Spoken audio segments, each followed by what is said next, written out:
Day off for Curtis Granderson, so Alejandro De Aza will get his first start in 2.5 weeks. David Wright, a scheduled day off. Eric Campbell will start for the 5th time in the last 8 games, playing third base today, as the Mets try and snap a 3-game losing streak, taking on 26-year-old right-hander Tyler Chatwood. Well, Gary mentioned before 2 Tommy John surgeries in his career. Those are Toyota numbers. This year he had his first win as a 21-year-old for the Los Angeles Angels, but then was traded to the Rockies for catcher Chris Iannetta.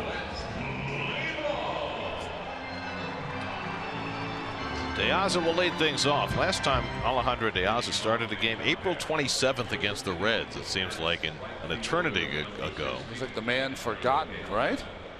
He has struggled as a pinch hitter, and so Terry Collins will get him some at-bats today, try and get him a few reps so that he can be a little more efficient coming off the bench.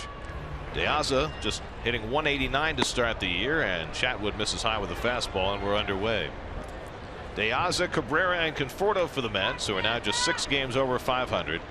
They've played 10 games on this road trip. As a team over those 10 games, they're hitting just .211, and they've averaged just 2.9 runs per game over those 10 games. Well, that's a good way to go 4-6. Could have been worse. And the last few days, their starting pitching has not been up to snuff either, and that's how you get a 3-game losing streak. De Aza fouls back a fastball, and it's 2-1. Tyler Chatwood, like so many of these Rockies pitchers, brilliant on the road, not so much at home. Chatwood had thrown 2 straight scoreless starts before his last outing against Arizona, when he gave up 6 runs in 6 innings and lost 10-5. De Aza shoots one foul off the front of the Mets dugout, 2-2. You know, Gary, but in his career in this ballpark, he's 10-7 with a 4.44. And wasn't Steve Gelbs talking about the other night that having a 4.50 ERA can play in this ballpark? Chatwood really only had a chance to pitch something approaching a full season in 2013. And he gets the breaking ball to strike out De Aza for the first out of the day. Well, defensively for the Rockies, Coors Light defense. They've got 4 players on the field. They have 9 Gold Gloves between them. Parra and Gonzalez in the outfield, Arenado and LeMahieu in the infield. LeMahieu with 6 plays last night, producing 7 outs. And Dustin Garneau gets a start behind the plate. Well, LeMahieu had a big night last night in the field, at the plate. He was everywhere. Here's a dribble Cabrera, 1 for 7 in the series, and he takes a strike. You got to be ready. Tyler Chatwood works very, very quickly. If he's going well, he'll get a lot of ground balls. Chopped down to third, and Arenado, the only man on that side of the infield, there to throw out Cabrera, 2 out. When we talked about Chatwood being hurt so much, 2013 he made 20 starts. That's the only thing he's had approaching a full season. And that year he was 8-5, 3.15, which is awfully impressive, pitching half your games here. Then he made 4 starts in 2014 before the Tommy John surgery and missed all of last year. Listen, this is a good pitcher. This is one of the guys that they thought was going to be one of their stars. Had Tommy John in high school and then Tommy John again last season.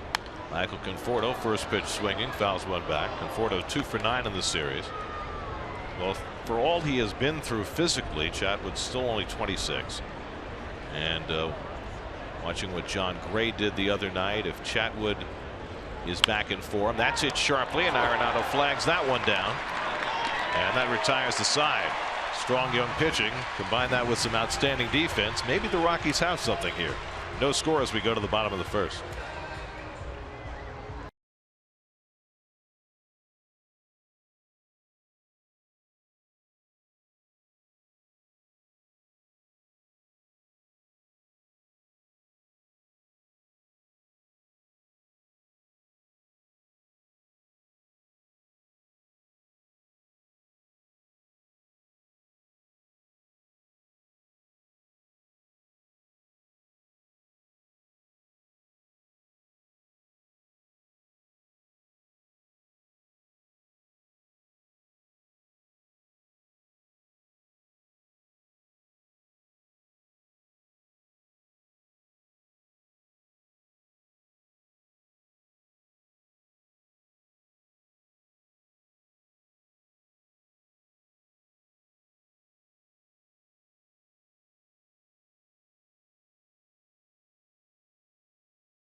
except for the catcher, Dustin Garneau, getting his first start of the series. But the Rockies have been hot. They've won 3 straight to get to 500 for the season. Only a game and a half out of first in the West.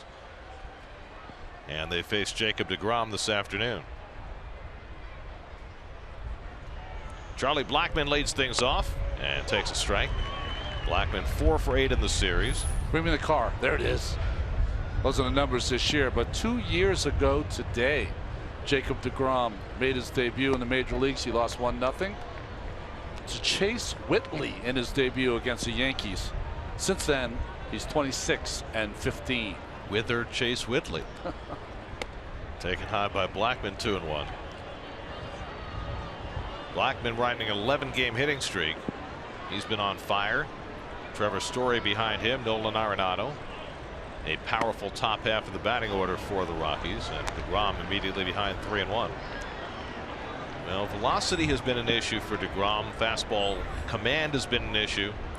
His velocity was a little better against the Dodgers. His command not necessarily. Throws that one by Blackmon, 3-2.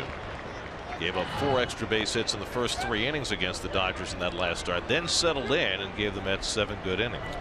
Hard to judge in the first inning if some extra is on the ball, because the hitters are just getting used to the speed themselves. 3-2 to the leadoff hitter, and Blackmon rolls one to Walker, and Neal makes the play for the first out.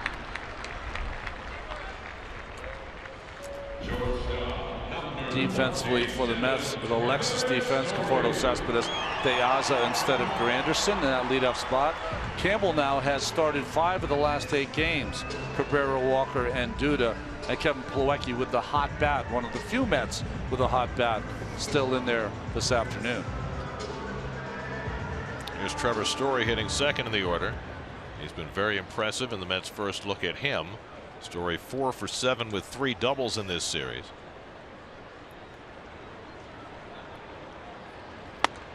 And deGrom fires a fastball for a strike. Story tied for second in the National League with 11 home runs, 6th in the league with 28 RBIs. Has also struck out more than anybody else in the league. And he fouls off the slider, 0-2. 45th pick in 2011, Irving, Texas. Looks like he's a little more than 180, by the way. He looks very strong and powerful.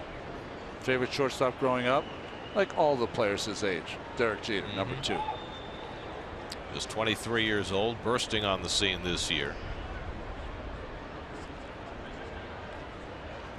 And the curveball drilled deep but foul. Story went down to one knee like Adrian Beltre. Keeps it up in the air and then drops it straight down, and see how that spike slid on that clay in the batter's box.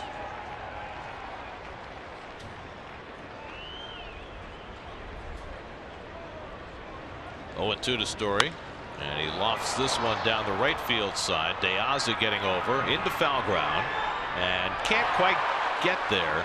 I'm not sure he exactly knew how much room he had. Didn't quite get to the sidewall. I don't think he saw it. When he got close, he doesn't have any glasses on. It's kind of hazy here, and never saw the ball. That's a catchable ball. See how he's looking up? Just never saw it there at the last second. Hazy skies. Somebody needs some sunglasses. Or whatever. And nobody's bringing them out to him. I mean, you look up at the sky, you don't get the sense that there's any sunlight, but there is glare, and that's what bedeviled De Aza on that play. If I were an outfielder, Gary, I would throw him in my back pocket just in case. Just don't understand not having sunglasses. And after that play, why wouldn't you go get him? deGrom with a good extension retires Story for the second out. One of these days, maybe Jacob deGrom's going to win a Gold Glove. Well, I know they gave it to Arrieta. I think this is my personal opinion. I think Zach Greinke is the best fielding pitcher in the National League, but Jacob is this close, and I think they're both better than Jake Arrieta, who's really good, but both of them are better. Well, you just named 2 of the 3 pitchers who have better ERAs than Jacob deGrom since the day of his major league debut. Third on that list is Clayton Kershaw. That's how good Jake has been. Arenado goes after a first pitch slider. Just like Harvey. Harvey started the game with a very nasty slider that went away in the middle innings. Good one there by DeGrom. Popped up, and Duda having trouble seeing it with the haze, but he locates it and makes the catch to retire the side. The whole group needs to get sunglasses when they come out for the second inning. Not a bad idea. No score after one.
When Cespedes leads off against Tyler Chatwood, who required just 9 pitches to get through a 1-2-3 first, and Cespedes takes a strike. Met hitters better be ready. Chatwood has, I wouldn't say quick pitch, but a lot of them have not been ready for the first pitch when they've come up to the plate. And he is a strike thrower as well. And Cespedes fouls back the fastball, and it's 0-2. Chatwood, one of those shorter right-handers, just 6 foot, 185 pounds. You don't see that many. Reminds me of Mr. Oswalt. That's what he reminds me of. Complete with the pants hiked up. Yeah. If he has a big hook, then it's official. He's got a good curveball. That's hit in the air to center field, chasing Blackman back to the warning track, looking up, and it's out of here. Yoenis Cespedes clears the high fence in right center for his 12th home run of the year, and the Mets take a 1-0 lead. So Cespedes, who had a 3-home run game here last year, gets himself untracked with number 12. Well, Chatwood thought he was going to bully Cespedes through that at bat. First pitch fastball, second pitch fastball, went right at him with the 0-2 count, and Cespedes let him know. Same pitch. He was supposed to be down and away, just up enough, and so much power. And even with that new high fence, Cespedes able to easily clear it. Now Lucas Duda takes a curveball for a strike. Duda 3 for 8 in this series as he tries to perk up. All 3 of his hits in the series have been to the opposite field.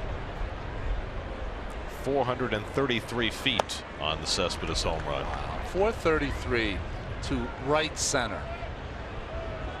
Well, you get the 10% aid from the altitude. He's a scary dude, man. It doesn't matter where. Yes, he is. And the fastball just misses. 1-2 to Duda.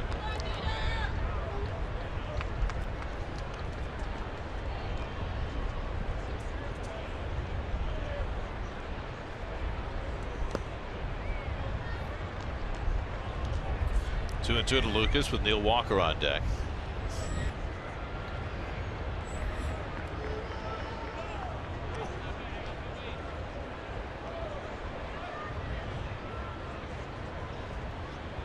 And the curveball gets Duda for the first out of the inning. You were looking for the curve? Yes. There it was. There it is. Good breaking ball late. And we saw last night that Lucas swung through a few Boone Logans. Watch his arm. That's the only thing that's different from Roy Oswalt, who we were talking about before. Kind of wraps the ball around. You know what he reminds me of? I don't know if you remember this pitcher for the Rockies. He had a lot of success. Ryan Cook, a guy who got a lot of ground balls. Here's Neil Walker, who homered yesterday. It's like Neil has fought his way out of a 2-week slump. He had 3 hits last night, including that home run, his 10th of the year. Alejandro De Aza cleaning off his sunglasses. Once bitten, twice shy.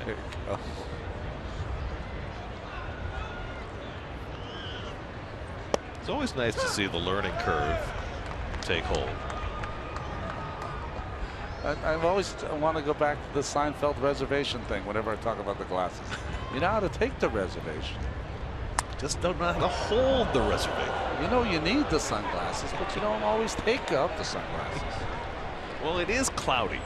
I mean, your first thought on a cloudy day is, I'm not going to need sunglasses. I was wrong. Remember I said Ryan Cook? Aaron Cook was the pitcher. Yes.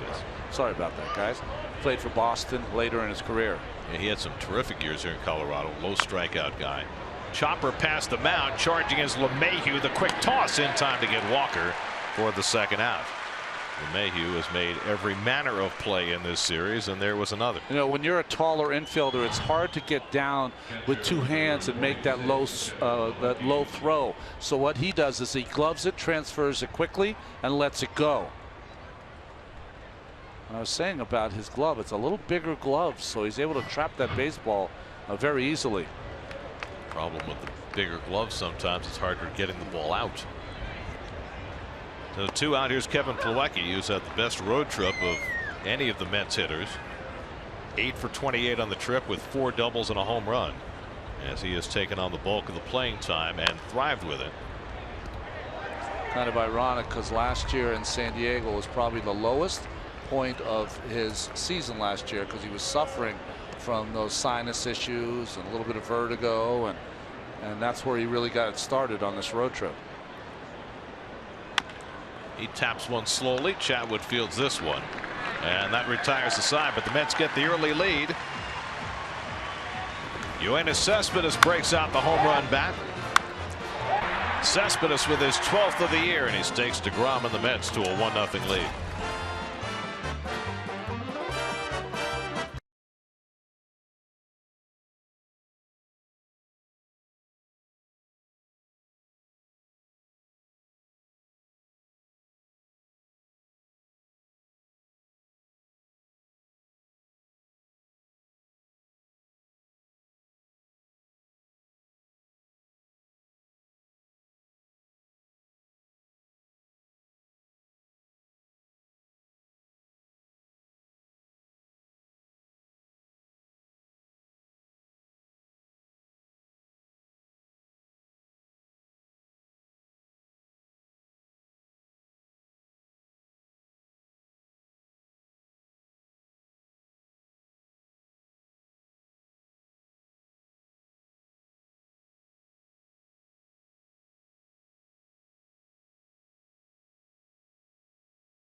Home second inning. Gerardo Parra will lead off against Jacob deGrom, who worked a 1-2-3 first. Parra hitting cleanup for the second straight day, for the third time in his career. He takes up and away for ball one.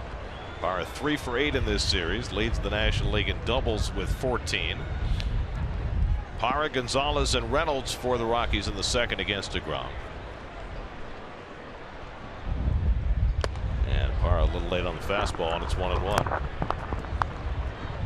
So we talked about the company that deGrom is in as far as his ERA across baseball since his debut 2 years ago today. How about this? In an era where starting pitchers don't get as many wins as they used to. There's a good changeup, and it's 1-2. There are only 3 Met pitchers who have more wins 2 years from their debut than Jacob deGrom. Dwight Gooden, Tom Seaver, and you. Oh, wow. And he's 4th on that list, which is, you know, pretty good considering how many fewer wins pitchers get these days. Because they don't go deep enough into the game, so they get some no decisions. It's impressive for Jake. Curveball. Parra couldn't stop the swing, and deGrom has the strikeout. His first of the day. And there you see, you got him by 1 run. Come on up, Jacob. The Mets need a win. Well, but it won't be within 2 years of his debut. I'm going to count it. Would it count today? Yeah, I guess within 2 years. Yeah, let's count it. Love to share a place with Jacob as he goes north of me in every single other category. So for a day, I'll share some room with him. Here's Carlos Gonzalez, who has really struggled. 0 for 8 in this series. And he drives one to left field, but there is Conforto, but it eludes him and goes to the wall. Well, with the thin air, Conforto misjudging the line drive as it took off on him, and Gonzalez winds up at second base. Well, this is one of those cases of a young outfielder not knowing where he's playing, and you always have to play that ball. A lot of times you'll play a line drive right at your chest. You want to play this ball almost in the sense that it's going to be in front of you all the time. You want to play behind the ball where you can always come up on it. Because once you have to move back, then you're in trouble. It's the second ball that Conforto has misplayed in this series.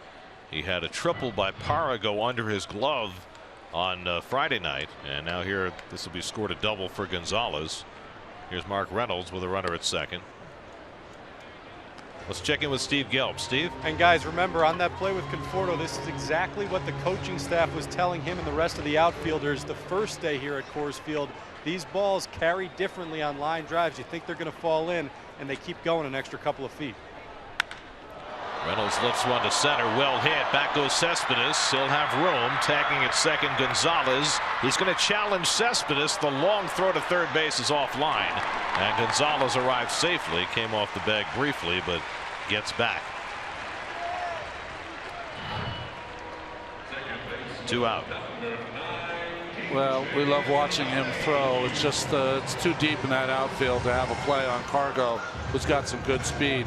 You know, Steve made an interesting point. Take a look at the runner first. As he notices, it's either going to be out of the ballpark. If it's not, then he knows that Cespedes is going to get to it. And Cargo is running. He knows full speed. He knows who he's running against. You know, Steve was saying something interesting, and I wonder if it played a part in what happened to Conforto. DJ LeMahieu.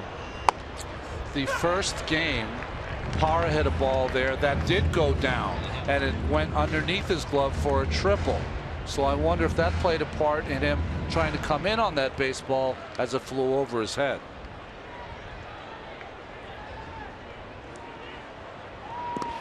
Good block by Plawecki to keep Gonzalez at third.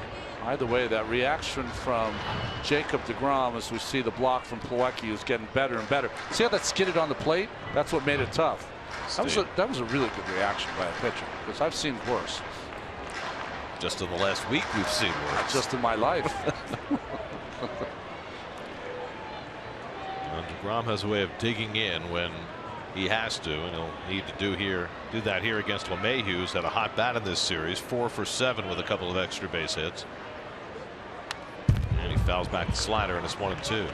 By the way, we have located Chase Whitley, who was the party of the other part in deGrom's debut 2 years ago. He is with the Rays organization on the DL after having Tommy John surgery last summer.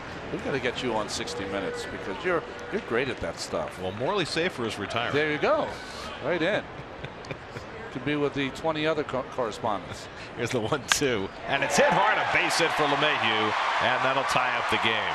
Gonzalez in to score. LeMahieu continues to thrive in this series, and the Rockies tie the game at 1. This is the third time it's happened in this series. Plawecki has sat up to get the ball up in the strike zone, and both Harvey and Verrett and now Jacob deGrom have thrown the ball middle. And if you're going to execute that pitch, that'd be neck high or higher. Here's the other thing about that. LeMahieu now has 4 hits to the outfield in this series. They've all been to right field, and yet the Mets continue to shift him like he's a modified pull hitter. Well, so I don't know what the charts say, but they're not working. Dustin Garneau takes a strike. Peabody, who's in charge, has said that we're playing him the ball. Not Sherman? No. Sherman and Peabody. Dustin Garneau making his 7th start. Got called up when Nick Hundley went on the disabled list. His 2nd tour with the Rockies this year. And he skies one to center. Should be easy for Cespedes. And that retires the side. But a misplayed ball in left field leads to a run. And the Rockies tie the game at 1 as we go to the 3rd.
First ball that I remember playing in right field, Carlos Gonzalez hits a line drive. I said, oh, it's over my head, I'll play it off the wall. But it smacks the back outfield wall, which is in the bullpen, which was a home run. And I go, wait a minute, that's when it finally clicked in my head that the line drives carry and stay up a little bit longer than normal. You're going to be playing so much deeper to begin with. We're going to be almost at a no doubles depth to start the beginning of the game just because of the way the ball happens to travel here.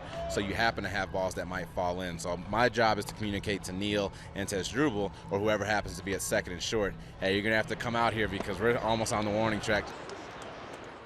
From Curtis Granderson on Friday night, it bears relevance here for what happened to Michael Conforto. Yeah, but again, he mentioned earlier that it was Cargo who hit that line drive that went out of the ballpark. It was Cargo who hit the ball to Conforto. The difference between Cargo and Parra hitting the ball are like 2 different hitters. A home run hitter's ball is always going to carry anyways. Eric Campbell leading off in the 3rd and takes a slider off the plate. 3-1. You got to know your customer, Gary, when it comes to this stuff, you know. Jacob deGrom on deck, and then Alejandro De Aza. Well, it's all part of the education of a major league outfielder. This is a different kind of laboratory. Pulled on the ground past Arenado and down the line, and Campbell's got himself an extra base hit.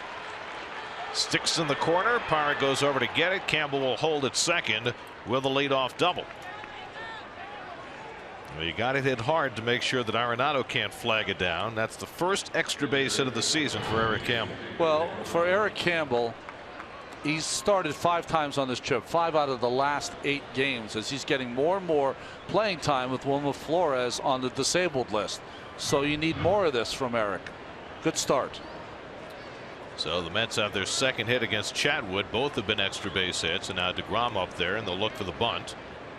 Jake 0 for 7 with a couple of sacrifices, but he swings and he grounds one through the middle, a base hit. Campbell around third. He'll be waved home. Jacob DeGrom's first hit of the season produces a run, and the Mets are back in front 2-1. Well, the Mets might now set a record for the least amount of sacrifice hits during a season, as their hitters are just going to swing free. And another ribby. And what a road trip they have had since the Cologne home run, these pitchers. Well, it's shades of last year when the pitchers carried the offense for long stretches. I mean, not an easy pitch, just working up the middle. Second baseman was shading towards first because of the thought of the bunt. Now De Aza takes a sinker low and away.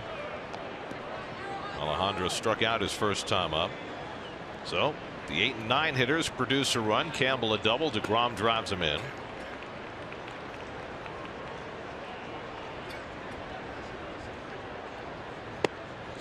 It's interesting. I asked Terry Collins the question the other day in the wake of the Syndergaard home runs.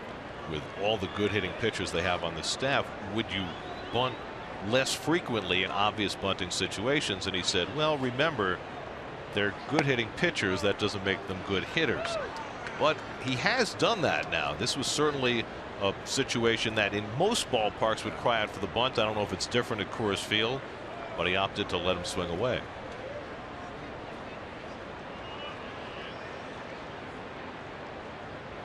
Diaz chops one off the plate, a foul ball. 2-2. Well, it was a ground ball, Gary.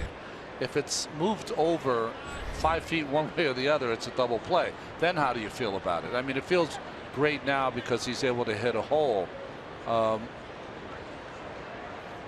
don't know. I'm up in the air about that stuff. I think that they're really good pitchers who can really hit. But these pitchers are going to have to get smarter and not just groove one down the middle. Diaz strikes out for the second time. That's the first out of the inning.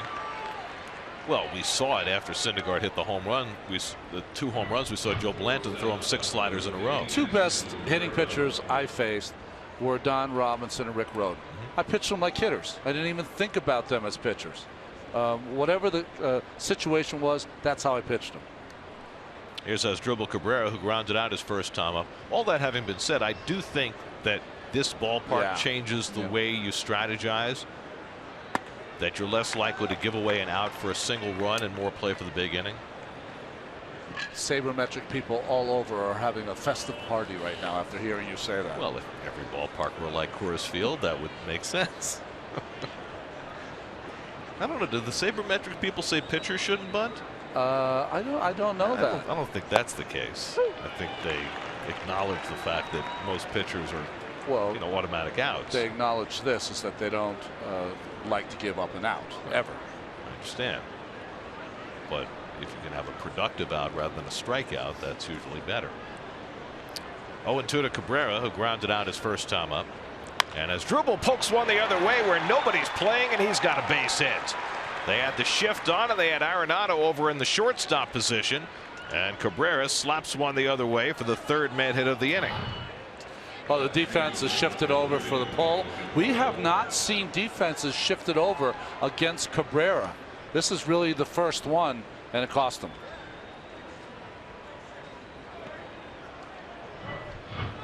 Well, there was a time when Cabrera was more of a home run hitter, but at this point in his career, it makes perfect sense for any time they put a shift on against him like that for him to take the single. Chatwood's best pitch is a sinker away to lefties. What's he going to throw? I mean, that's his pitch. Where are you going to hit it as a lefty? Left field. Here's Conforto, and he takes a fastball inside. Michael grounded out to third base sharply his first time up. So the Mets with a run home and a chance for more. DeGrom at second, And Cabrera at first with 1 out.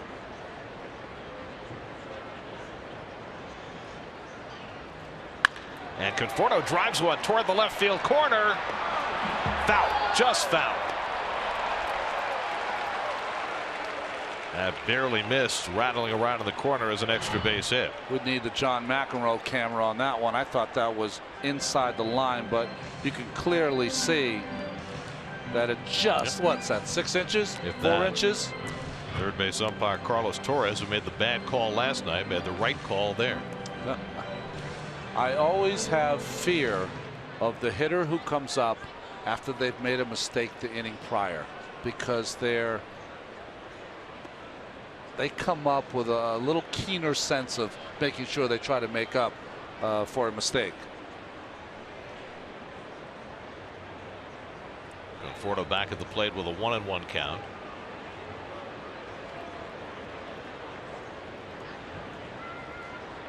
By the way, did you notice that on this rather cool afternoon, temperature in the mid-50s, Cool every day. DeGrom is not wearing a jacket or a hoodie. He's an athlete. He's got the medium sleeves on. I guess that's his only deference to the temperature. Conforto swinging at the fastball, and it's 2-2. The Nats have lost their game today. They got beat by Jose Fernandez and the Marlins 5-1. Fernandez went 7, 4 hits, 11 strikeouts. Just a normal outing for him. And so the Nats will come into Citi Field Tuesday night at 23-15. Right now, 1 game in front of the Mets. Sliced toward the hole, and that'll go through for a base hit. DeGrom waved around third as Parra charges, and DeGrom will score without a throw. Another hit him where they ain't base hit. This one from Michael Conforto drives in a run, and it's 3-1 New York. Hit them where they ain't, or hit them where players used to play. Well, where they were, but now ain't. Cabrera hit one right to the third baseman. That was a hit. And this one would have been a one-hopper to the shortstop. But again, playing to pull. And DeGrom has got some speed. So he knew he could score pretty easily.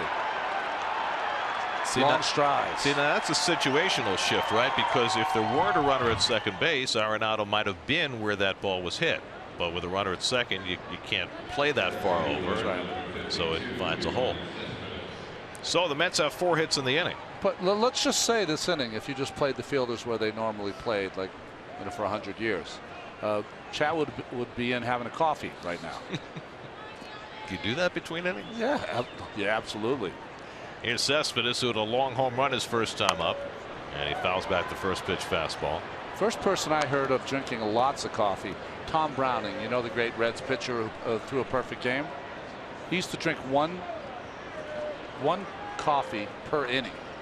So if he won a complete game, 9 cups of coffee. So he didn't sleep for 2 days after that. Well, kind of like you over there, bro. And Cespedes screws himself into the ground. And let's hope he's okay.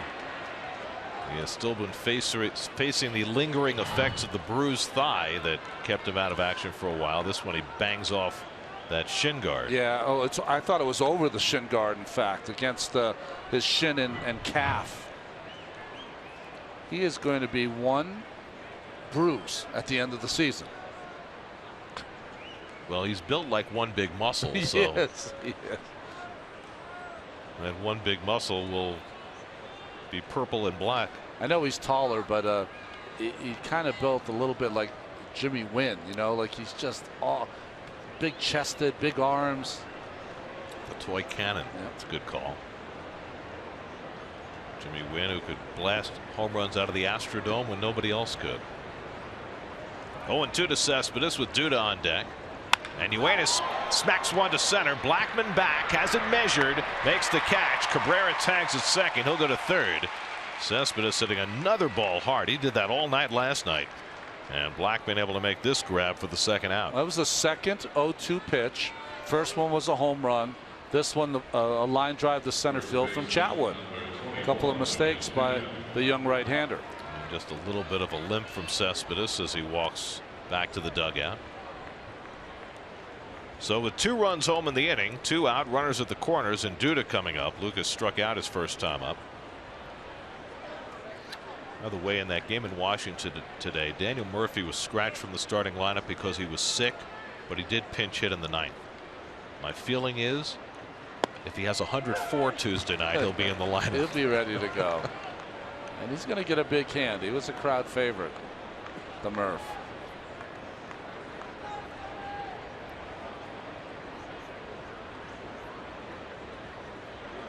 Duda hits one past the mound, but Story's right there. And he throws out Duda. 6-3 put out to end the inning. But the Mets score twice and lead 3-1 in the 3rd.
Scenes we show you here in Colorado, there's snow or ice.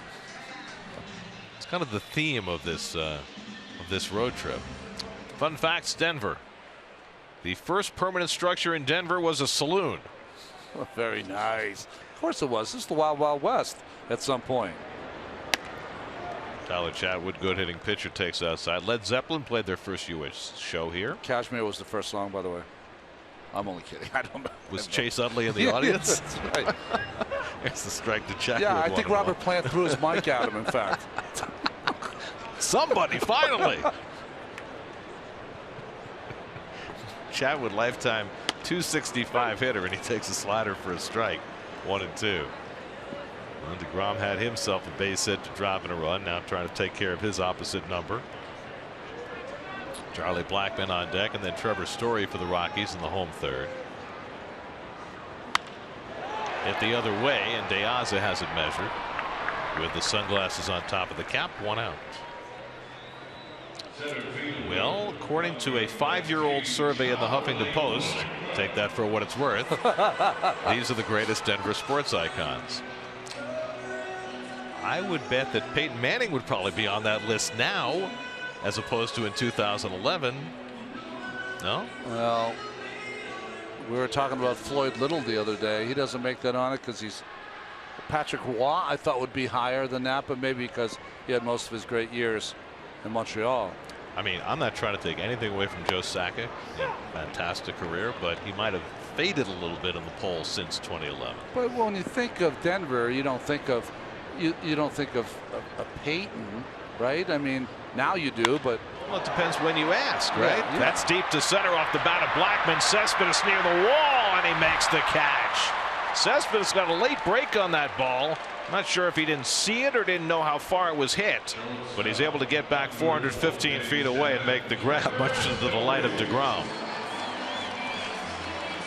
Well, he's just going back, and it just kept carrying on him. I thought at the beginning, Gary, he thought it was just going to be a simple fly ball, and It's pretty funny. After he caught it, he looked into the Mets bullpen and gave him the stare down. I mean, this is right after he fouled the ball off his calf. So right. So he was probably hoping he wasn't going to have to do any serious running.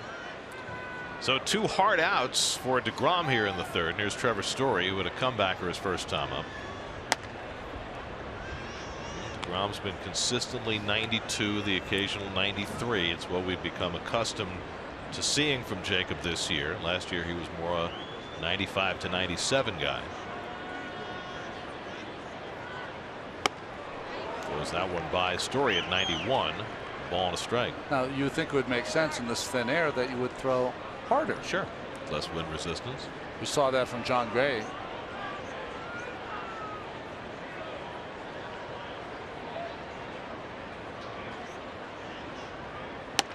That's on the corner. Nicely spotted by DeGrom. 1-2. Boy, that fastball away from the right-handers.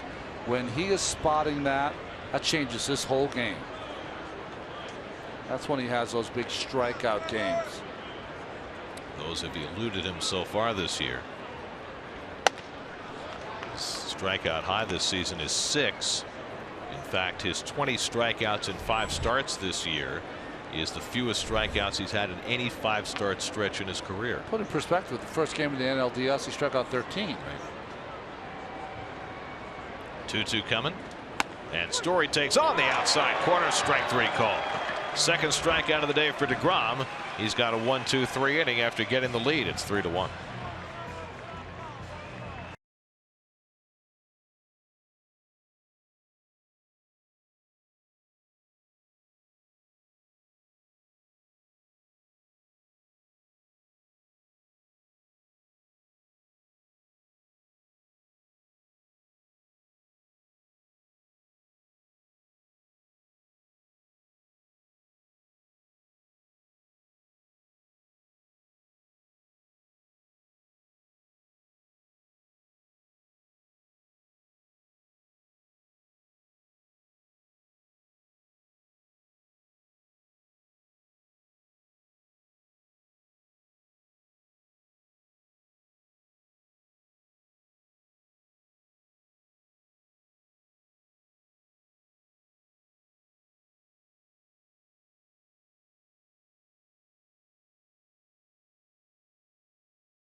Frown. Fourth inning, 3-1 New York. Neil Walker leads off against Tyler Chatwood. Walker hit a slow ground ball and was thrown out his first time, and he takes the curveball for ball 1. Walker, Plawecki, and Campbell for the Mets in the fourth. It's got a home run from Cespedes in the second. RBI singles from DeGrom and Conforto in the third. And Chatwood behind on Walker, 2-0. Congratulations to Carlos Beltran, who today hit his 400th career home run, and the Yankees win over the White Sox. Wow, that's great for Carlos. 400 home runs, 300 stolen bases, 1,450 RBIs. Nice grab by Story. Spins and throws out Walker, 1 away. Story playing very nicely right up the middle. This ball hit right on the button, and one hop in that shift by Story robs Walker of a hit. There's a lot of conversation now about Carlos and his qualifications for the Hall of Fame. I think he's a surefire Hall of Fame. Me too. I agree. Because if you factor in his defense, he was one of the elite center fielders in the game for a long time. You factor in his defense, stolen bases, and his proficiency at that. And don't forget, oh yeah, his ability in the postseason. Yeah, he had a pretty good postseason. I can hear everyone saying, except for you know, the big curveball that he didn't swing at. Right. I get it. So you can vent at me for that. But go look at his overall numbers. Look at the numbers. Plawecki hit a comebacker his first time, and he takes a slider for a strike. 1-2.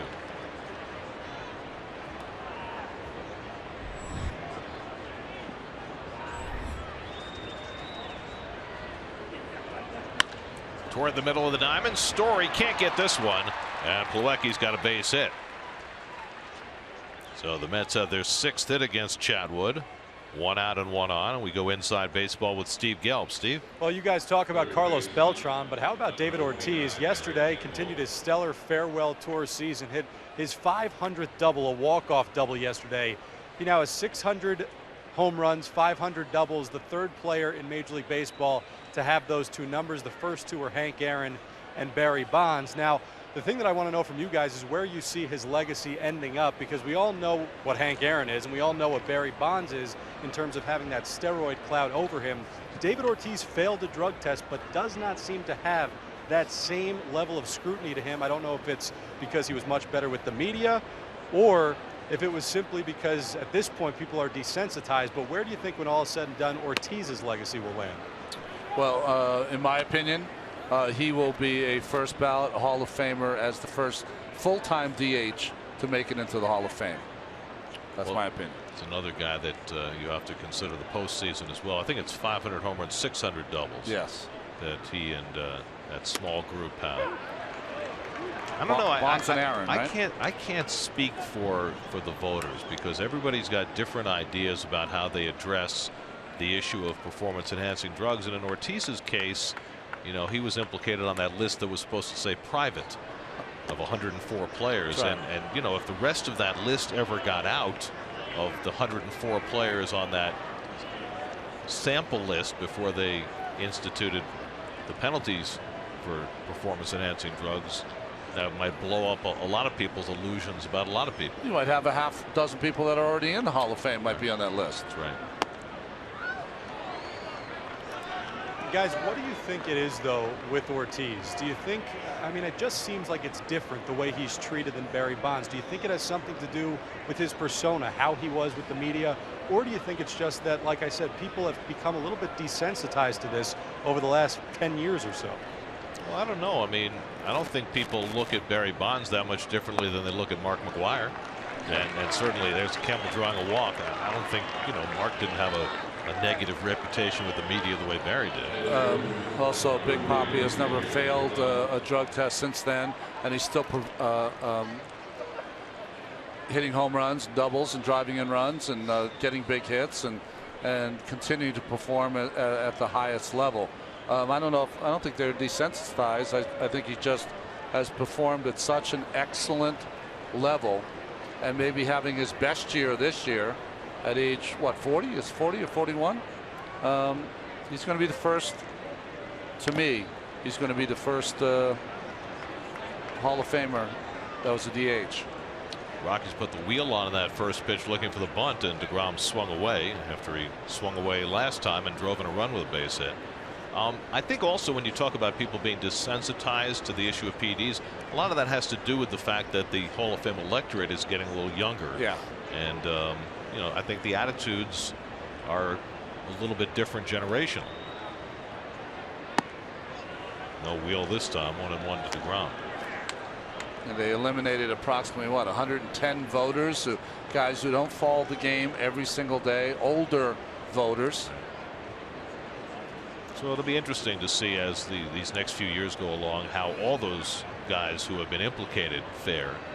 DeGrom grounds this one down to first, might be 2. Reynolds gets the out at second, and the return in time for the double play to retire the side.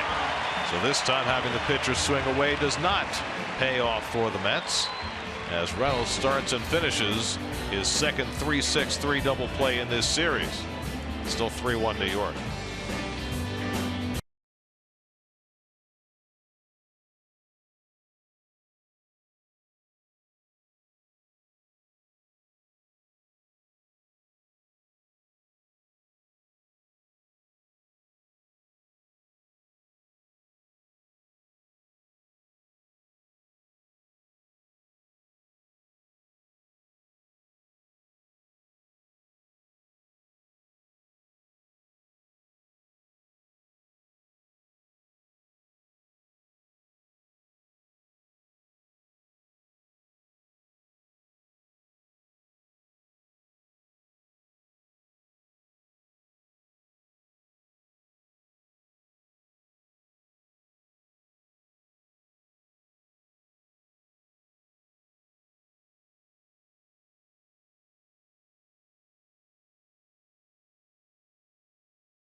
Chris Carlin and John Hine will be brimming with anticipation. Brimming, it says here, as they discuss Tuesday's big Mets National Series opener at Citi Field on Loudmouth, presented by Cheapo Air.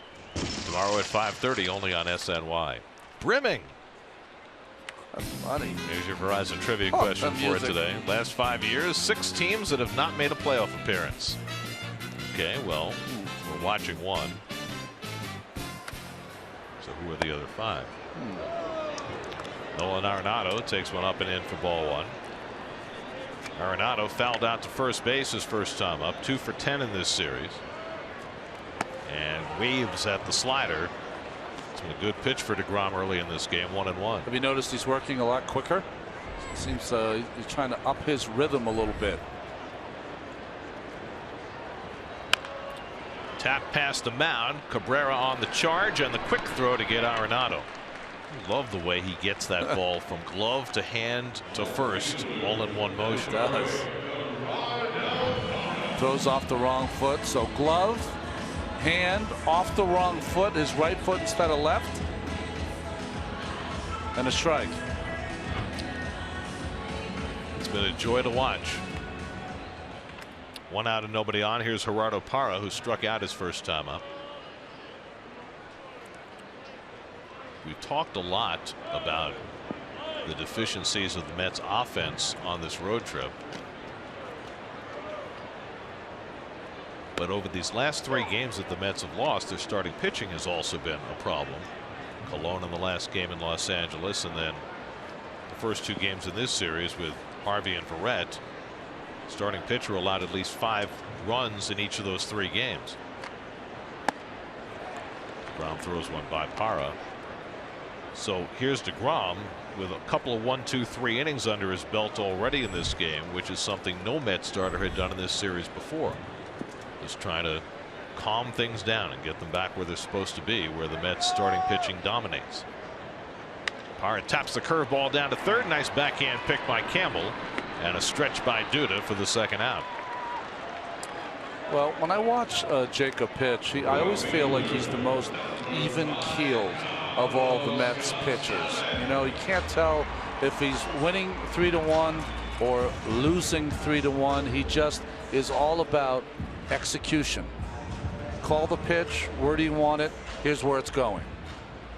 He's got a great demeanor for a starting pitcher. He's retired 6 in a row. Now he faces Carlos Gonzalez, who lined one to left that Michael Conforto misplayed into a double. That's the first hit of the series for Cargo, and he came in to score the lone Rockies run. Curveball sits up and away, 2-0. And even on that ball that Michael misplayed, we saw his reaction was like, put his head down. You know, God, that ball's got to be caught. I've seen pitchers throw their gloves in the air. I've seen them look at the fielder, you know, like, what were you thinking? I mean, he's like, okay, should have made that play. Let's move on. He moves on as quick as anyone in the Mets staff. Well, that's his general demeanor. I mean, most people on the field reflect who they are as people, and you know, he's a very even-keeled young man, and that certainly helps. And Gonzalez draws a 2-out walk. First walk given up by DeGrom, who's averaged just a walk and a half per 9 innings so far this year.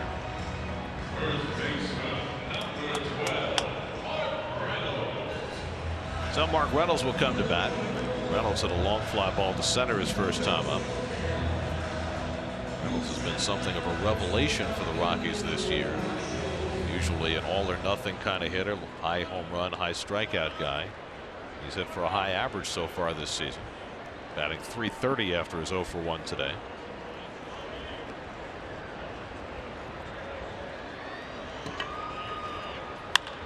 And he skies this one to shallow center, and Cespedes ambles in to get it.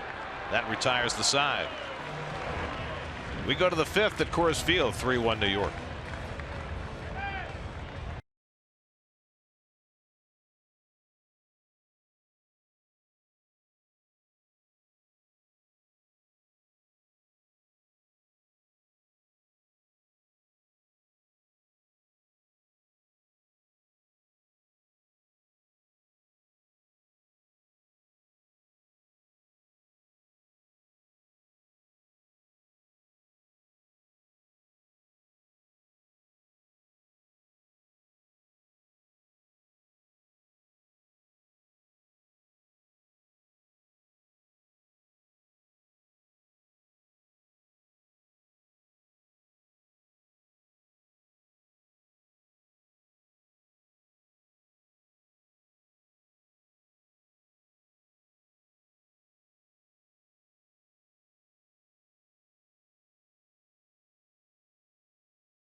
Timeless moment brought to you by Coors Banquet. There it is. It's timeless until the mountains move. Can you imagine folks in the day would cross that? I mean, in a stagecoach. Different kind of people in those days, you know. Alejandro Diaz up for the third time, and he lines one toward the middle, but that's right where Trevor Story's playing for the first out. That was a hit for 150 years. It was, not but anymore. It's not anymore. And Diaz has got to be going back to the bench, just mumbling to himself.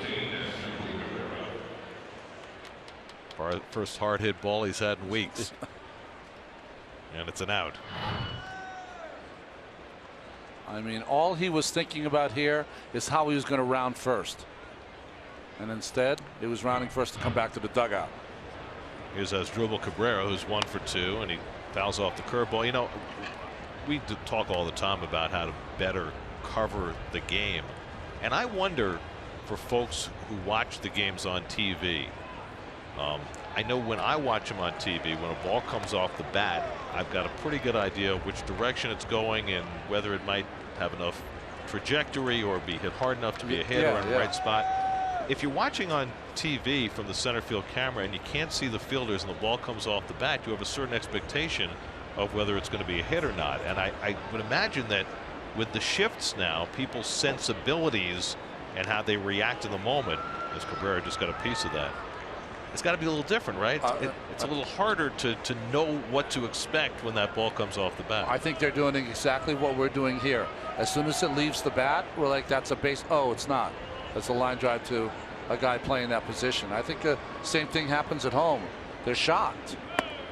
Cabrera strikes out. I think it's harder though on TV. I mean, we're sitting in the ballpark and we have the panoramic view of the field, so we can see where the fielders are. But if you're watching on TV and you only get one angle at a time, it's got to be more difficult. And we've been thinking about ways we can better serve the viewer by, you know, showing them defenses in different ways before pitch is thrown. And not the outfield, just the infield, where the people are. So when you see it leave the bat, you folks at home will have a little better idea that it could be a hit or it could be caught. So hopefully we'll get to it this year. I know some broadcasts have tinkered with graphics that go in the upper right hand corner, like a bug for the defense to show where the fielders are, and I think that helps to a certain extent, but we're going to try and figure it out. We're going to work on it. I know our director Dan Barr has spent a lot of time thinking about the better ways to do it. Here's Conforto taking a curveball for a strike, 1-2. Conforto had a soft base hit to left field that drove in a run in the third. And I think for folks at home, you're probably thinking, well, these guys are the best at what they do. So if they come to the plate and they see everyone playing the pull, well, Michael Conforto is going to be going to be a real good hitter in this league. Why don't they just hit it where they're not in the infield? It's not that easy, folks. When you're being jammed and you're being thrown balls down and in, you're more apt to pull the ball. And if you pull the ball, you're hitting it where the most fielders are. So there's an art not only to the defense shifting, there's an art to the pitcher pitching into the shift. That combination should produce a ball that is hit into the shift. Foul down the line.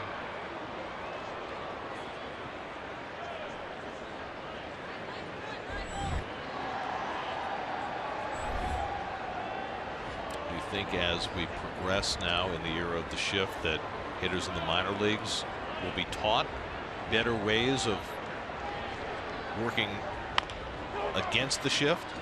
We'll talk more about that next inning. Reynolds flips it to Chatwood, and he's got himself a 1-2-3 top of the fifth. Halfway through, it's 3-1 New York.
Live streaming sports service. Watch every out-of-market game live in HD on over 400 supported devices.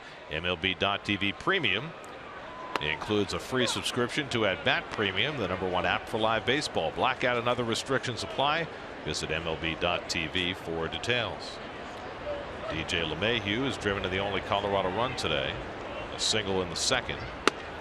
And DeGrom quickly ahead of him 0-2. Boy, I love when DeGrom is pitching those right-handers in, because it gets them off that fastball away and breaking ball away. Dustin Garneau on deck, and then the pitcher Chatwood here in the 5th. And a check swing foul. That's how you counter guys that have had an entire series of hitting the ball to right field. You just get in as far as you can inside and make them wary inside, and then when they hit the ball to the other way, they're going to hit it softly.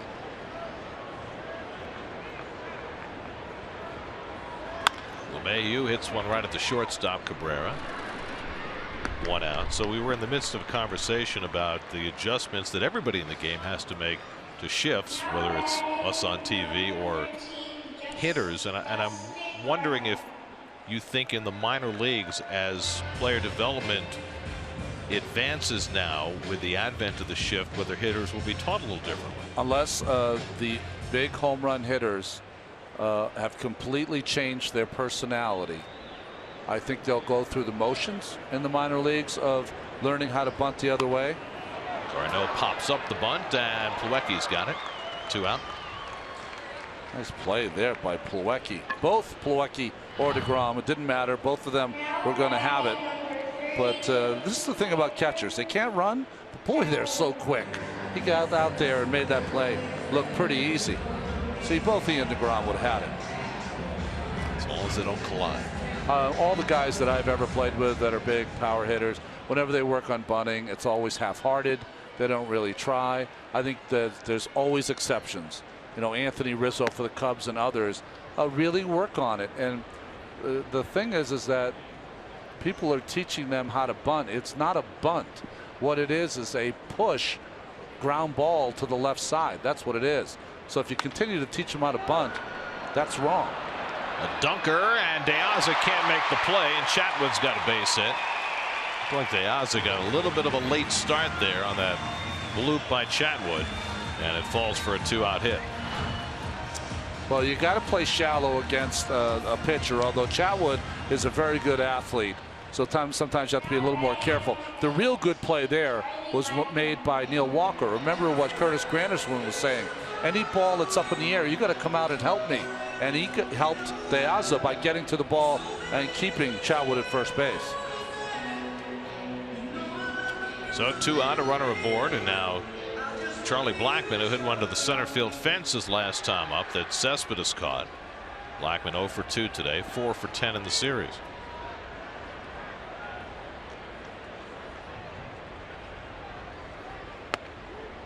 And slider in for a strike. Watch Walker. The good hustle, staying with it, slide, and just make sure Chatwood. That's nice help by the second baseman. Now 2 hits to the outfield against DeGrom. The one to Conforto and the one to De Aza, both kind of misplayed. Conforto's case, he just misjudged Yes. how far it was going to carry on a line. In De Aza's case, he just took a step back, which delayed his path to the ball. 1-1 to Blackmon. Trevor Story would be next, and that's yanked foul over the head of Eric Young Sr., who used some evasive action to make sure he wouldn't get clocked.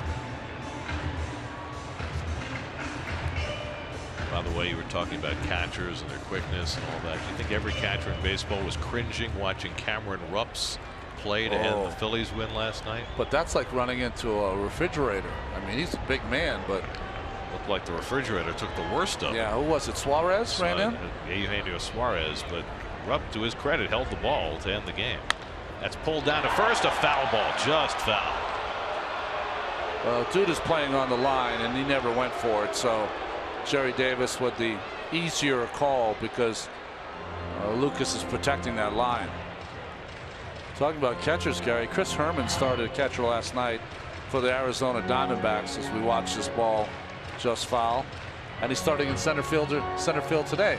First guy to do it since Brandon Inge did it in 2008. I remember a doubleheader that the Astros played at Shea, where Craig Biggio caught the first game, played center field in the second game, and made one of the greatest catches I've ever seen in center field in that second game of the doubleheader.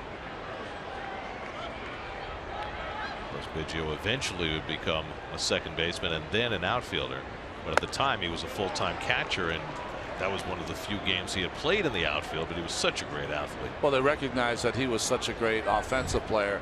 They wanted to get him away from the dish so that he could, you know, play 155 games a year. Proud Seton Hall Pirate. Yeah. Curveball slapped the other way and foul.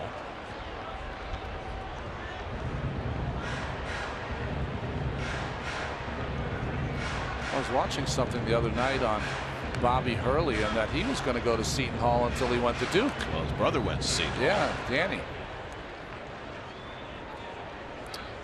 Both now very successful coaches. Danny's at Rhode Island, and I think Bobby's at Arizona State. Arizona State. Just finished his first year there after a couple of good years at Buffalo. Foul back by Blackman.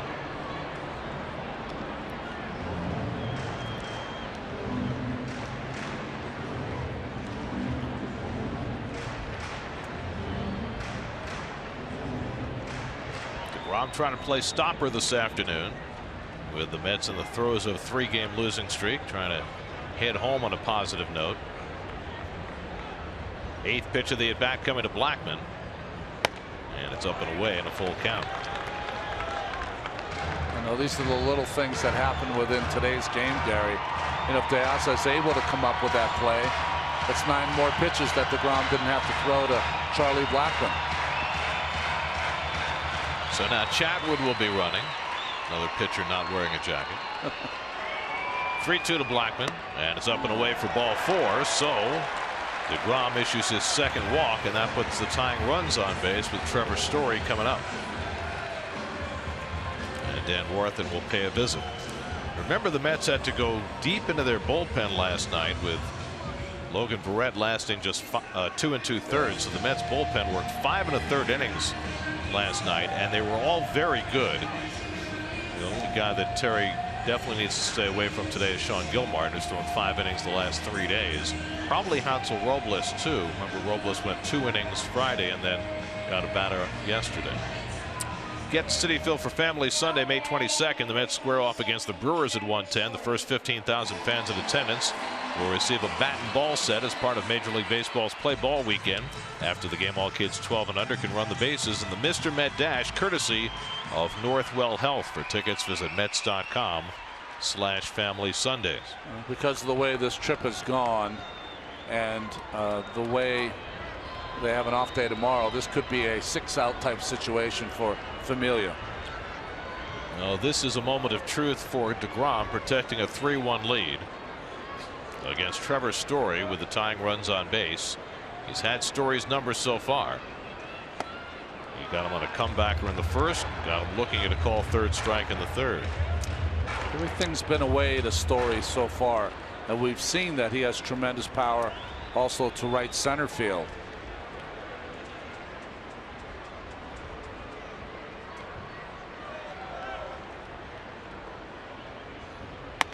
And now DeGrom behind 2-0. Throwing that last fastball. Well, we've seen, like we saw with Matt Harvey, good control and then a little loss of it, especially with the command of the fastball.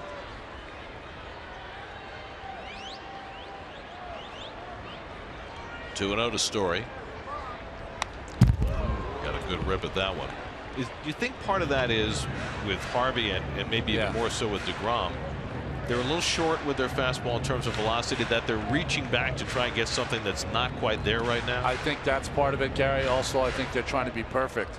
They realize they don't. When you have that extra giddy up, you just let it go. And you want it to be on the outer part, but you don't care that it's on the corner because you're going to get it by him. And Story takes it low and away, and now DeGrom behind 3-1. Trevor Story leading everybody in the National League in rookie RBIs. He's 6th in the National League among everybody. And he's in a great spot here. 3-1 with Arenado looming on deck. Chatwood at second, Blackman at first. And Story fouls off the fastball, and now it's 3-2. Oh, that was a good pitch there. Did you see the placement of that? Knees and on the outside corner. Story's looking for something middle of the plate in. He gets the fastball, which he wanted to, but you can't put that ball in play. It was too good. All right, so he's throwing 5 straight fastballs to Story. Does he do something else here on 3-2? Two things he can do here. I think after that fastball, there's a fastball in he can go with. That would get a called third strike, or he could throw a slider off that fastball away. Chatwood and Blackman will be running. 3-2 to Story.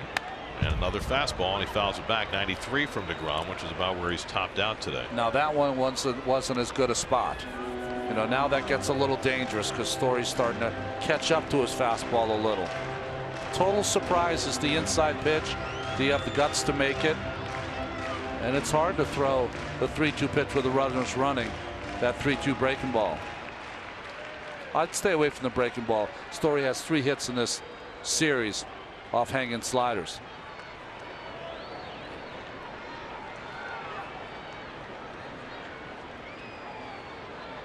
Again, the 3-2. And he threw him a slider and he fouled it off. Did you see how that swing was, Gary?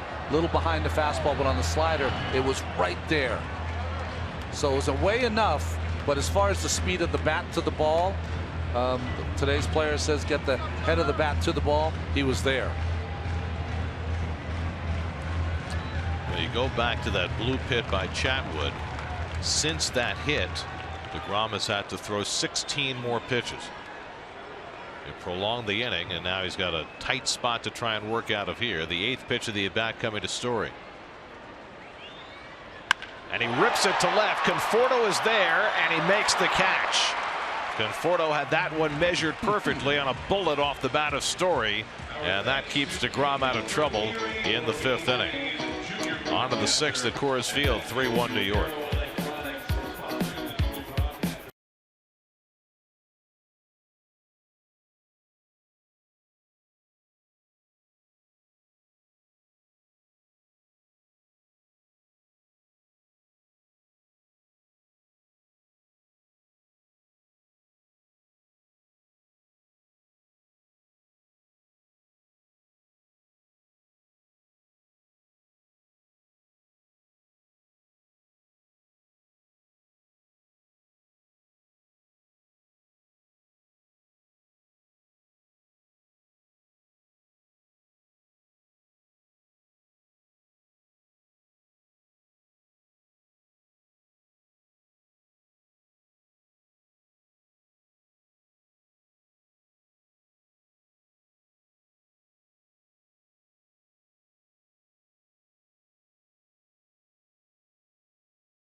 Road trip. Tyler Chatwood and Jacob DeGrom squaring off. Yoenis Cespedes get one out of the ballpark. Let's try to escape Colorado with a victory and hope to go home with something to cheer about. And they've got a 3-1 lead as we go to the 6th. Let's answer our Verizon trivia question. We asked over the last 5 years who are the 6 teams who have not been in the postseason. Ronnie? Well, I don't see Mariners, Marlins, Padres, White Sox. White Sox are the teams I did not have. I had Cleveland instead of the White Sox, so all the other ones I had. Yeah, the Indians won a division, what, 2012, 2013, somewhere in there? Yeah. There's the Rockies. Their one trip to the World Series was that incredible run they had at the end of 2007 when they won 21 out of 22 before getting swept in the World Series. Yoenis Cespedes bounces one right to Story, and the overhand throw, 1 pitch and 1 out for Tyler Chatwood in the 6th. Let's check in with Doug Williams. He's got a game break brought to you by your local Honda dealers.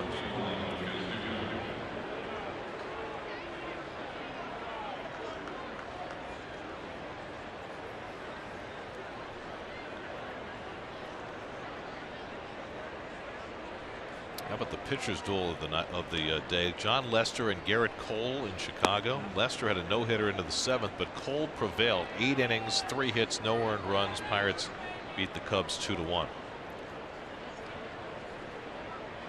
And Cole has not been his dominant self yet, and that was his. That's the Cole we know. So the Cubs have now lost 9 games. They'll get in double figures at some point. Most do. 27-9, 750 winning percentage, not bad. Judah fouls it off, and it's 2-1. Lucas has struck out and grounded out today. The performance of the day goes to the little heralded Danny Valencia of the Oakland Athletics, who hit 3 home runs today, including the go-ahead 2-run shot in the 9th. That's grounded into the shift, and LeMahieu is there to play. 2 out. Oakland beat Tampa Bay 7-6. I think Valencia's first 2 home runs of the year came night before last, and then he hit 3 today. Well, he just got off the disabled list a little bit ago, so he's moved around a lot, and every place he goes, he plays pretty decently, but not decent enough to stay. He was in Minnesota first time we saw him, right? Minnesota. There were a couple of different teams. Here's Neil Walker, who's 0 for 2. Twice his grounders to the right side. He also was with Kansas City when they sent Moustakas down to the minor leagues, and Valencia played there for a while, and then Moustakas came back up in 2014, right, and that was it. The Royals, who just can't seem to get anything going, they lost to the Braves last night. They had a 2-0 lead in the 9th today, trying to have a bullpen day. Danny Duffy starting with 3. And then Wade Davis blew the save in the 9th, and they're now still playing in the 11th inning against Atlanta. Wade Davis, the guy who doesn't give up any runs? That guy? That's the guy. The Atlanta Braves got 2 off him in the 9th. After Mike Fultonevich pitched the game of his life yesterday and shutting out the Royals for 8 innings. 1-2 to Walker. And that's off the plate. As planned, Chatwood has 17 outs in this game. 11 are on the ground, 2 in the air, and 4 punch outs. He's retired the last 6 after getting out of trouble in the 4th. And Walker takes below the knees. 3-2. He'll had 3 hits last night, including a home run. That's as a group trying to shake this offensive malaise that has seen them score just 29 runs in 10 games on this road trip coming into today. There's ball 4, and Walker's on with a 2-out walk. And then at the other end of the spectrum, there's the Boston Red Sox, who beat the Astros today 10-9 to finish off a 6-1 homestand, 7-game homestand, in which they scored 73 runs. 73 runs in 7 games. It seems like they scored 10 a night. Jackie Bradley Jr., Ortiz, Bogarts, who homered today. Here's Plawecki, who had a base hit up the middle his last time up. And Kevin takes a strike. It's a nice battle at the top of that American League East. Yes, it is. The Orioles lost today, so the Red Sox and Orioles now in a virtual tie.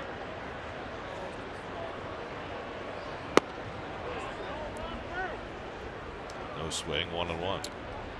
You know, when he starts in the stretch, he's really wide, stays real low. He's built a little low to the ground. Big legs and a power sinker. That's hit hard down to Arenado. Fields it with aplomb and gets the force to end the inning. He just makes everything look so routine. Middle of the 6th, 3-1 New York.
Baseball brought to you by T-Mobile. What do we got today? We got Jose Fernandez doing what he does, and Giancarlo Stanton has been ice cold, hitting a home run in the Marlins win over the Nationals. Danny Valencia, we mentioned all 3 of his home runs 425 feet or more. What? Yeah.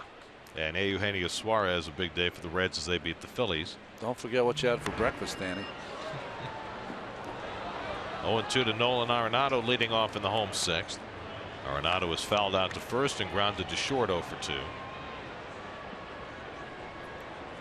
Gerardo Parra on deck, then Carlos Gonzalez, the 3, 4, and 5 hitters against DeGrom. And Arenado pops one up into shallow right.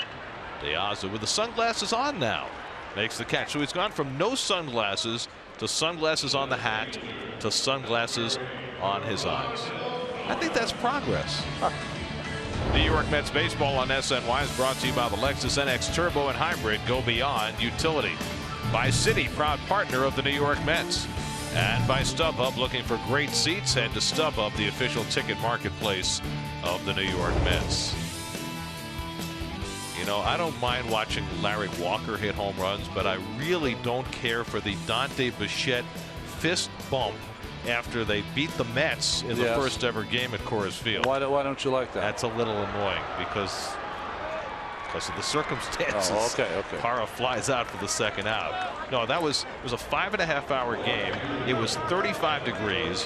The Mets fought hard all day. Bichette hits the home run, does that little fist thing toward the dugout. I've just seen it too many times. Guys named Dante, they're going to be like that. You know how it goes. You know those Blake Street, like in Clerks. That's like Inferno, maybe. Oh, that. The Blake Street bombers were something, but in '97, Larry Walker, I wrote down his numbers just so we can talk about him. He's one of the greatest athletes I ever played against. Gonzalez hits one deep to center. Cespedes back to the track, back at the wall. It's out of here. Carlos Gonzalez breaks his long home run drought with his 5th of the year, and it cuts the Met lead to 3-2. Well, you kind of had the feeling that you were not going to keep Carlos Gonzalez under wraps the entire series. He's just too good of a player. And that pitch was not an awful pitch by Jacob. In fact, the ball was down and well, not away. It came back over the inside part. And that ball seems to be a jet stream when it goes to left center in that area. Really carries. That ball's knee high. That shows you how much power he has. Cargo had gone 24 games without a home run. He had gone 17 games without a run batted in before that home run. It's only the second home run DeGrom's given up this season. And now Reynolds takes a slider for a strike, 1-1. We're talking about Larry Walker.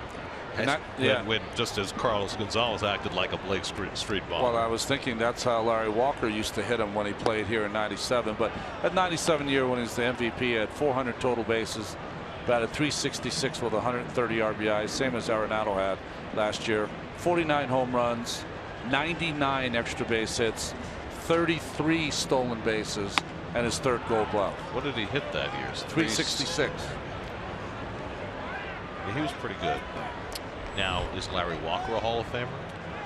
You know, his splits like Todd Helton are different here than other places. But I'll tell you, when I played against Larry Walker, and it was early in his career, certainly late in mine, he was one of the best athletes and players I've ever played against. Reynolds pulls one down to third, handled at the midsection by Campbell. And that retires the side. Carlos Gonzalez's home run gets the Rockies closer. Mets lead 3-2 going to the seventh.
Eric Campbell leads off the seventh inning for New York. It's been a good day for Soup. A double and a walk. He's made a couple of nice plays in the field as well. Facing Tyler Chatwood in a one-run game. Jacob deGrom next, and then Alejandro De Aza for the Mets in the seventh. Boy, Chatwood and deGrom have been impressive, haven't they, this afternoon? Chatwood's 8th start of the year, coming back from Tommy John surgery. He may be better than ever. Slider off the plate, 1-2. They just hope they can keep him healthy a full year. They'll probably have to limit his innings at some point. Nice grab by Chatwood. And that's the first out of the inning.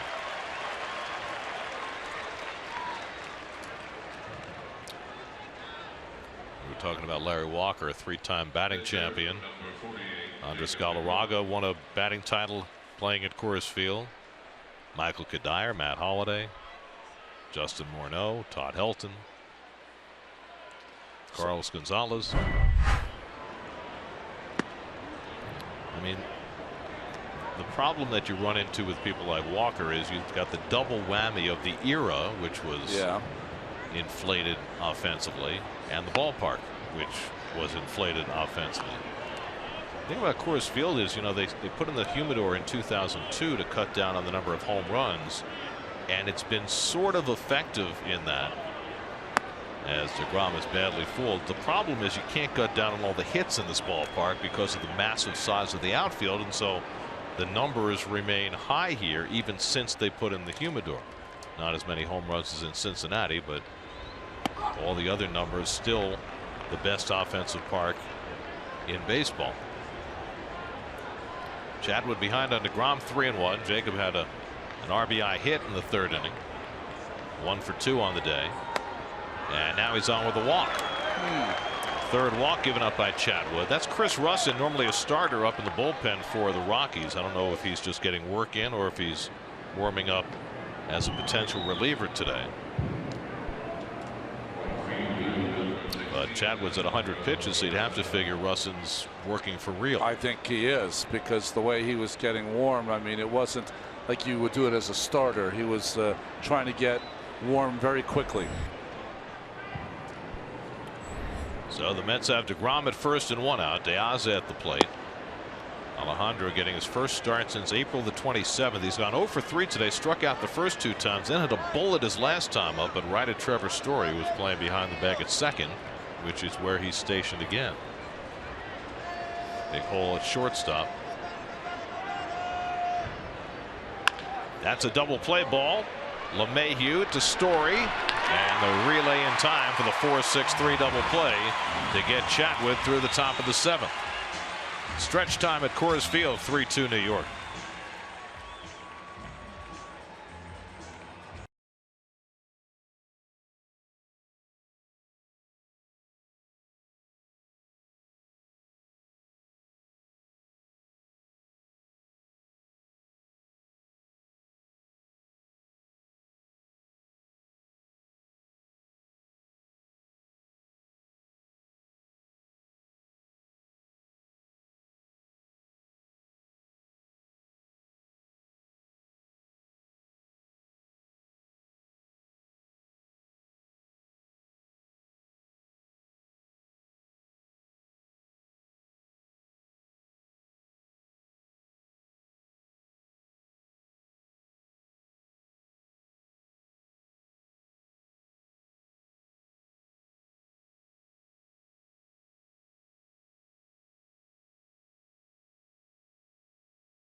First 2016 renewal of Mets Nats. 2015 provided some great highlights as the Mets ran their way to the National League East title through Washington. Some tremendous moments in September at Nationals Park as the Mets swept the series to put the Nats in their rearview mirror. First game of the series Tuesday night, your City Probables. That's quite a pitching matchup. Wow. Noah Syndergaard against Max Scherzer, coming off his 20 strikeout performance his last time out.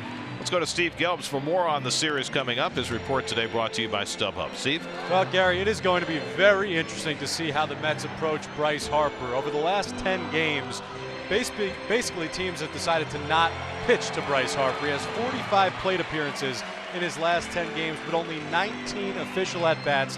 He's walked 24 times, has raised his on-base percentage by 84 points in that stretch of games. It seems to be working, though. He's only got 1 home run, 3 RBIs, and the Nationals are 4-6 in that stretch. Going to be really interesting to see what the Mets do, especially on Tuesday with a guy like Syndergaard on the mound who's got such great stuff, but also struggles when he puts runners on base. Well, I think that Dusty Baker has made the proper move to try to counteract some of that pitching around Harper by putting Daniel Murphy, who's been so red hot, right behind Harper in the batting order. They're going to pitch to Harper, and they're going to go right after him. Simple as that. They got the arms, and they've done it ever since Harper has been in the league, including last year when he won the MVP.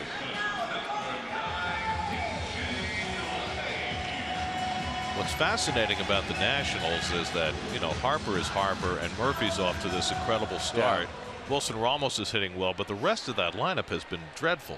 Yeah, Zimmerman has not been the same. That's why he was moved out from behind Harper. Rendon has not been good. Worth hasn't hit. Worth hasn't hit. You don't know if he's done. Ben Revere, since he's come back from the DL, hasn't hit at all. Michael Taylor in the outfield's under 200. DJ LeMahieu leading off the bottom of the 7th. So it's been a very specific part of the Nationals batting order that has worked for them, and that's been enough because their pitching has been that good. I mean, there's 2 ways of looking at it. You know, maybe they're not going to hit, or 2, they have more wins than the Mets and they haven't hit yet. That's a little scary. LeMahieu carves 1 foul. Well, I think a lot of people felt that when Jordan Zimmerman left as a free agent that maybe the Nats starting pitching would take a step back, but that has not happened. I know Tanner Roark struggled yesterday, but he and Joe Ross have filled those last 2 spots in the rotation nicely. They have. 0-2 to LeMahieu, and it's up and away. That's DeGrom's 87th pitch, and that includes the 17 he threw after the play in right field that Diaz wasn't able to come up with. It makes a big difference in his outing today, and that's why Blevins and Henderson are both on call in the Mets bullpen. LeMahieu with another good cut, fouls it back. He might be one of the most improved hitters I've seen in quite some time, because when he first came up, I thought he was all defense. He could just knock the bat out of his hands. He never was going to ever become a guy or become the hitter he's become now. Worked himself into being an all-star last year, hit just over 300. He's one of those guys that think this field's hurt him early in his career. He's a big guy, and when you're a big guy, people expect you to hit home runs. He's not a home run hitter. He's an average hitter. I'm not talking about average, hitting for an average. 7th pitch of the at-bat from DeGrom. And he fires it low and away. 94. That's the hardest pitch he's thrown all day.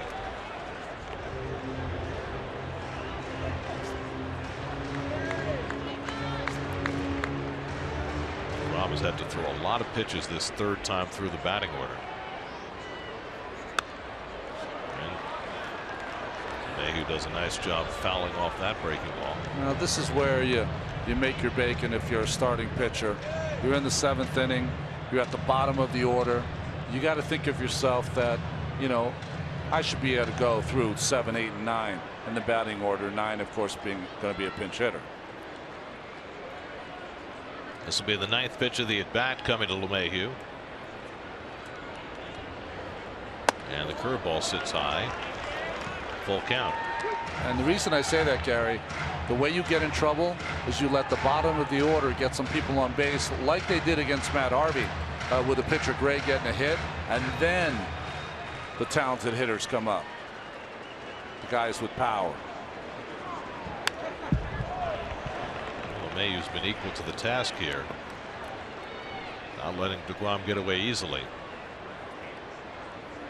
LeMahieu last year hit 400 into May. So this is not an anomaly. This kid has made himself into a good hitter. 3-2 coming, and fouled again. The first 2 times through the batting order today, DeGrom threw a total of 56 pitches.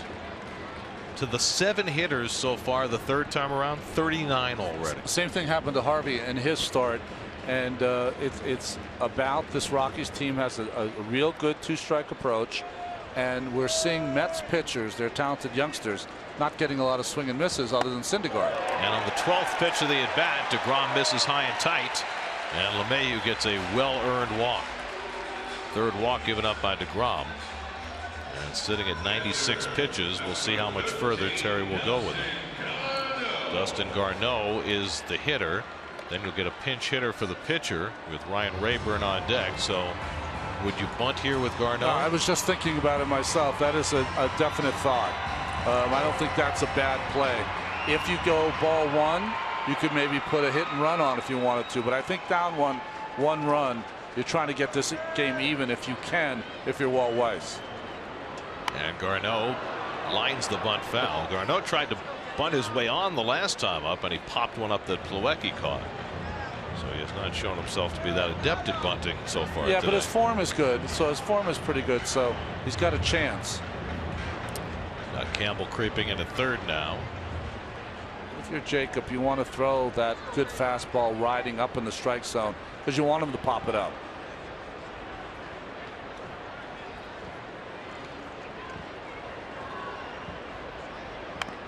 And he bunts another one foul. Here Garneau yelling at himself, and it's 0-2. I remember those words well.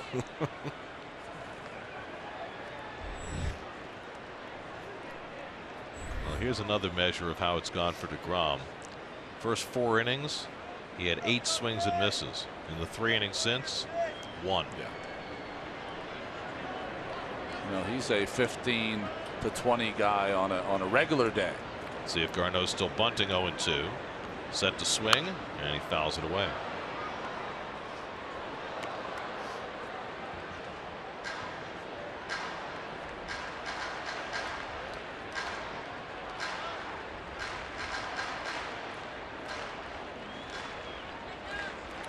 You know, I just think that the haven't been able to use this 0-2 count to their advantage. You know, get that breaking ball that looks like a strike, bends out of the strike zone, and get a feeble swing. And that one bounces away from Plawecki, so it'll have the effect of a sacrifice, moving LeMahieu to 2nd with the tying run. Breaking ball away. Plawecki gets kind of sideways on it. See that he didn't get all the way out and get in the middle of his body. Now, I'm not blaming Kevin. It's a very difficult play to keep in front of you. But he didn't get his body all the way out there. So now LeMahieu carrying the tying run at 2nd with nobody out. 1-2 to Garneau, with Rayburn on deck to pinch hit. Trying to hit one to the right side, and he fouls it off. Again, another good 2-strike approach. I've not seen, except for Story, the 2nd at bat, coming in with that good cheese inside. Even if it's off the plate, it'll get him from hitting that little weak grounder or hit to the right side. DeGrom up over 100 pitches now for the afternoon. Bullpen ready if needed. Plawecki sets up inside, and it's on the inside corner, perfectly placed by DeGrom to get Garneau looking for the first out. Just the 3rd strikeout of the day for Jake. That's what you got to do with 2 strikes. Guys are leaning over the dish. If you place that fastball the correct place, there's no chance that they can swing.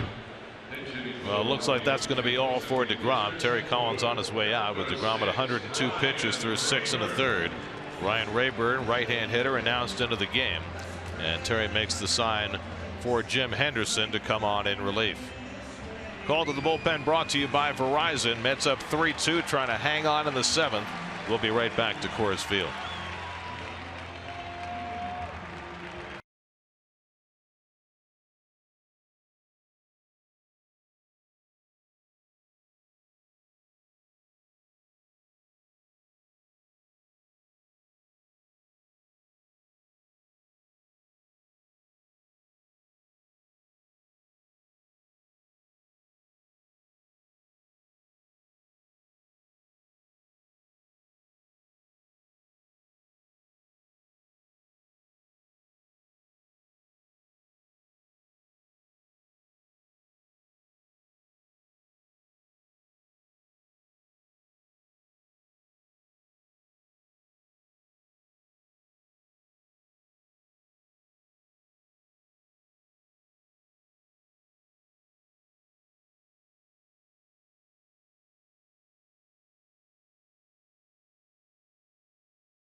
Here at Coors Field, up 3-2 in the bottom of the 7th.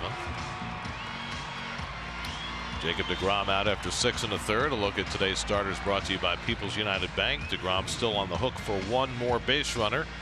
Tyler Chatwood out after 7, having allowed 3 runs and 6 hits. Well pitched on both sides in this hitter's paradise. And now Jim Henderson will try and put down the threat here in the 7th.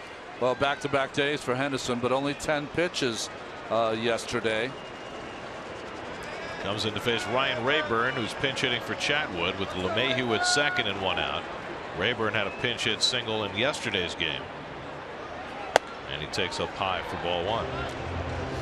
Rayburn, 35 years old. He was on the free agent shelf for a long time. It wasn't until well into spring training that the Rockies signed him, and he's done a great job for them in part-time duty. I was very surprised that a real good ball club, contending ball club, did not go for Rayburn. Honestly, I thought early in the winter that the Mets might be interested in Rayburn before they signed De Aza, but they needed someone who was more of a center field type because they didn't know they were getting success with this guy. Well, the Mets bullpen has been fabulous so far this year. Only 6 home runs allowed, fewest in the majors, best numbers at stranding inherited runners, best ERA in the National League. Yesterday, 5 1/3 scoreless innings out of the bullpen. Get some free dinners on the road if you strand that many runners from your starting pitchers. Anderson takes a look at 2nd, but Walker had backed away. Rayburn is a guy who goes coast to coast. He can hit the ball anywhere in the field. That's why the Mets have a pretty standard defense against him in the infield and straight up in the outfield. Anderson behind him, 2-0. And Rayburn flies one to right center. It's well hit. Back goes De Aza near the wall, and it's out of here. A pinch hit 2-run homer for Ryan Rayburn turns this game around. Rayburn's 5th home run of the year gives the Rockies a 4-3 lead in the bottom of the 7th.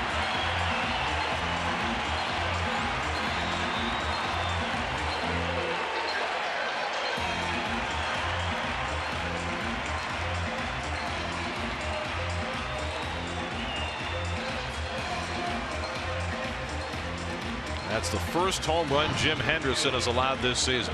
Got behind Rayburn, had to come with a fastball.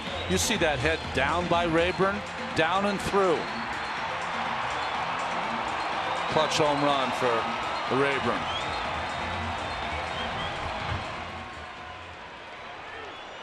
So Henderson, who has had trouble when he's been asked to work back-to-back days, finds trouble today. And now Charlie Blackmon takes up and away for ball one. You know, the thing, Gary, about Henderson is that when he gets behind hitters, he really is a one-pitch pitcher. He wants to throw that fastball 90% of the time. He'll throw an occasional slider, but the fastball is his pitch. Well, the book now closed on DeGrom. He goes 6 1/3, 3 runs, 4 hits, 3 walks, 3 strikeouts, a wild pitch and a home run, and no decision for DeGrom today. His ERA goes up to 2.50. But you know, you go back to that little dunker, and you know, nobody's going to see this in the game story or figure it out from the box score. No. But a little dunking base hit off the bat of the pitcher, Tyler Chatwood, in the 5th, that maybe if he gets a better break on the ball, Alejandro De Aza catches, and instead he doesn't, and DeGrom has to throw 17 more pitches to get through that inning, which pushes your bullpen further forward in the game and results in Henderson coming in here in the 7th. 102 pitches of DeGrom. You know, the other thing, Gary, that has been, I'm not saying taken out of the game, but it's almost premeditated about the 100-pitch limit, is that there was DeGrom with the best pitch he threw all night, strikes out Garneau, and because of this premeditation on how you take pitchers out or how far you push them, he was taken out of the game. You could look at it that, boy, you know, he is muscling up and going to get us through this inning just like he has his entire 2-year career in a Mets uniform. Eyeballs sometimes work in this game, but I mean, you can understand how they try to protect the pitchers. Sometimes you gotta, you know, it's a pitcher's game, a starting pitcher's game, and he's thinking about ways of getting himself a win. Rayburn gets Blackmon gets a hold of one out to center, and there is Cespedes to grab it for the 2nd out. Well, you know, do you know what I'm saying? Look, we all understand it's all about long-term thinking with these starting pitchers, and it sometimes forces managers to do things that if they were strictly relying on their eyeballs and staying in the moment, that they might not otherwise do. Yeah, I'm not blaming anybody. I'm just saying that when you have a premeditated way of thinking about how to use your pitchers in the long run, that might work, it might not. In the short run, you're on the losing end of a ball game. There's Trevor Story, who's 0 for 3. And that's popped up into shallow right. Long run for De Aza across the line, and he can't get there. Foul ball.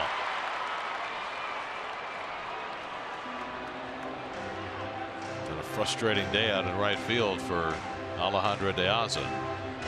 Another ball he couldn't quite reach.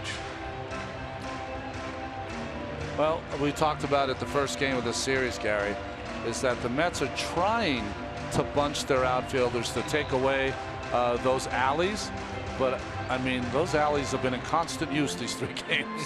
Seems that way, doesn't it? Well, this is a place the Mets came to thrive last year. They swept a 3-game series here in August and scored 33 runs in the 3 games. Mets have scored just 9 runs in these 3 games so far, and now find themselves on the short end trying to avert a sweep. And Story pokes one into right center, falling fast, and that's down for a base hit. That'll go back to the wall. Story around second. He's going to try for third, and he'll make it easily as Cespedes couldn't pick it up cleanly. Story has a 3-base hit. His 4th triple of the year. You know what's crazy about this game, Gary? Watching Story in this series, I've been so impressed. He's had a couple of doubles down the left field line, now a double and a triple to the right field corner. Cespedes couldn't get it. I'm so impressed with his speed, his defensive abilities. He can really run. And this is the mercurial nature of baseball. Troy Tulowitzki stays here for his entire career. You never hear a Trevor Story, maybe. Or he gets traded somewhere else and maybe plays in a different environment. But he's come up here and absolutely hit the ground running from day one. Hit 2 home runs in his debut, and he has not let up. Here's Nolan Arenado, who's 0 for 3. I mean, the Rockies have had some really good fortune with position players over the last few years with Arenado and with Story. These guys could be cornerstones of their franchise for years to come, and both arrived in the big leagues ready to go. Doesn't always work that way.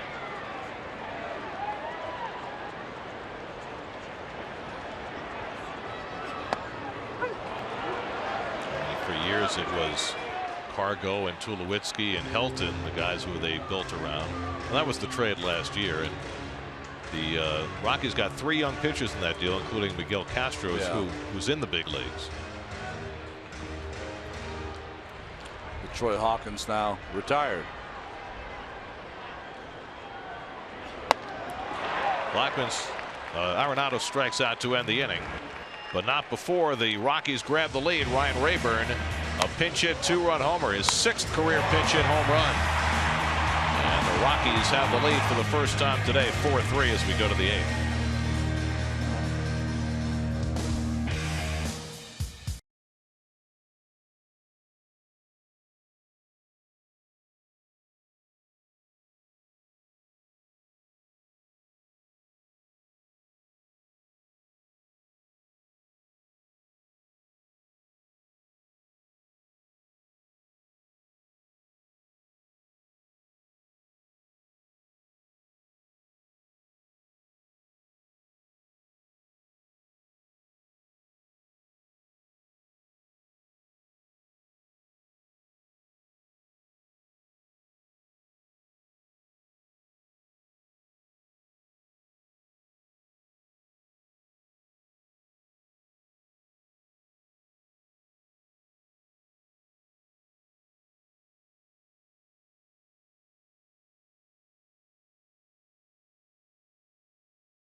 Head benches clearing brawls anymore.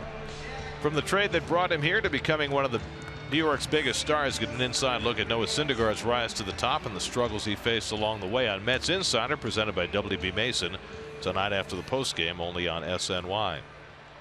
Mets find themselves down a run as we go to the 8th inning, and the veteran left-hander Boone Logan will come on to pitch for Colorado. Well, Logan, who's White Sox, Yankees, he's had a long and a good career, signed a 3-year contract here with the Rockies. His job is to turn around Cabrera. He'll have to face Lagares, who's going to be a pinch hitter. I don't think he'll get all the way to Cespedes. They have a right-hander, Scott Oberg, up in the bullpen, so maybe a 1-batter affair here for Logan, facing Cabrera, who's 1 for 3 today, and he fouls the first pitch off. Logan got in yesterday and faced 1 batter, struck out Lucas Duda. It's very interesting what Doug Williams has talked about, that Odor thought it was a dirty slide. It was Odor last year who slid into Johnny Giavotella in that last series that almost took Giavotella out of the game. So maybe he does know about hard slides. Of course, the rules are different. The expectations are different. Now that infielders have to stay on the bag, they expect the runners to do what they're now prescribed from doing. Not in a 7-6 game, I'll tell you that.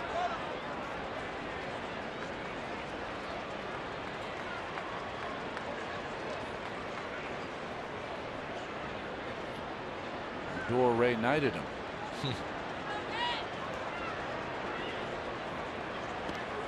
Hit his foot. I don't think it did. Okay. He skipped out of the way. He's been a magnet for those. I'm just assuming because he's been hit so often. Just got that right foot out of the way. 1-2 to Cabrera, who's already been hit 6 times this season. Well, the Mets are going to need some offense against the Rockies bullpen to avoid going home having been swept here. Mets are 4-6 on the road trip heading into this final game today. And Cabrera tries to lay off, and he stopped the swing in time. The slider that was off the plate, and it's 2-2. Let's see if Jerry Davis, first base umpire, had it right. I think he did. I like to see those wrists break is really the sign for me, and the wrist did not break in my estimation. 2-2 to Asdrubal, and he goes down on the slider for the first out.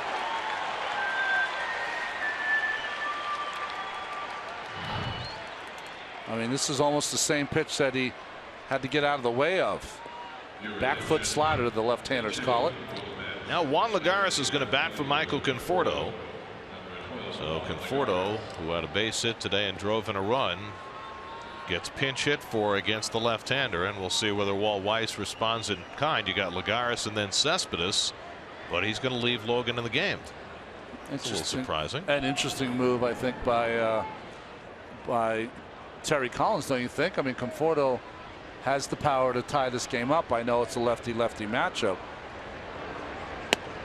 Well, for the most part, Terry has been leaving Conforto in against left-handed relievers, but in a one-run game, going in a different direction. Lagares has been swinging the bat well when he's had the opportunities, particularly against lefties. And he drives this one to left field. Parra's not going to get there, and it's down for a base hit. Lagares digs for second. Parra's throw is not in time, and it's a pinch hit double for Juan Lagares. So that move looks tremendous. Lagares comes up to pinch hit for Conforto and delivers a double. Nice job by Juan. In there for Conforto. Produces at least what Conforto would have hoped to, and that's a double down the line. Parra, Gold Glover, could not get there. And with the speed of Lagares, no chance even with his good arm. Well, now Steve Foster, the pitching coach, is going out, but they're clearly not making a pitching change, so they're going to leave the lefty in to face Cespedes. You got Duda on deck. Now you could walk Cespedes. That would be putting the go-ahead run on base, something that most managers are loath to do. Well, to me, the horse was out of the barn. What you really needed to do is, if you have Oberg up, he needed to face both Lagares and then Cespedes, and then they have another left-hander in their bullpen, Jake McGee, their closer. You could think for 4 outs. Well, they've had Russin up a couple of times. That's and right. In fact, Russin is standing around again on the mound there, not throwing but looking. So it's interesting bullpen management here for Walt Weiss to leave Logan, who's a left-handed specialist, in against one of the best right-hand hitters in the game. Now they're going to walk him intentionally, and this goes against the book. They're going to put the go-ahead run on base at Coors Field to get the lefty-lefty matchup they want. I would have had the right-hander in for Lagares and Cespedes personally. You know, this is a good move in the sense that Duda, what he hasn't produced, you see the numbers. What is he, 1 for 22 or more against left-handers? You're going to like that matchup. And then Walker, even though this year he's a little different hitter right-handed, over the course of his career, he's not as strong from the right side. So we'll see who gets the benefit of all these moves. Terry Collins already got the benefit of one, hitting Lagares for Conforto and getting a double. Now Walt Weiss going against convention by putting the go-ahead run on base. And he gets the matchup he wants with Logan against Duda, which resulted in a strikeout last night. And the Mets bench, which is a little shy. Lucas got a hit. Well, all the Mets have left, with Lagares having pinch hit, is Granderson from the left side. And Rivera from the right side. David Wright, who probably is not available to hit on a day off because of the condition of his back. And Duda takes a slider down for ball 1. Lucas today is 0 for 3. He's 3 for 11 in the series. All 3 of his hits have gone to left field, and you have to be thinking that he's thinking that way against the left-hander in this at bat. They leave the shortstop hole open for Lucas. Lagares at second, Cespedes at first. Mets down a run in the 8th.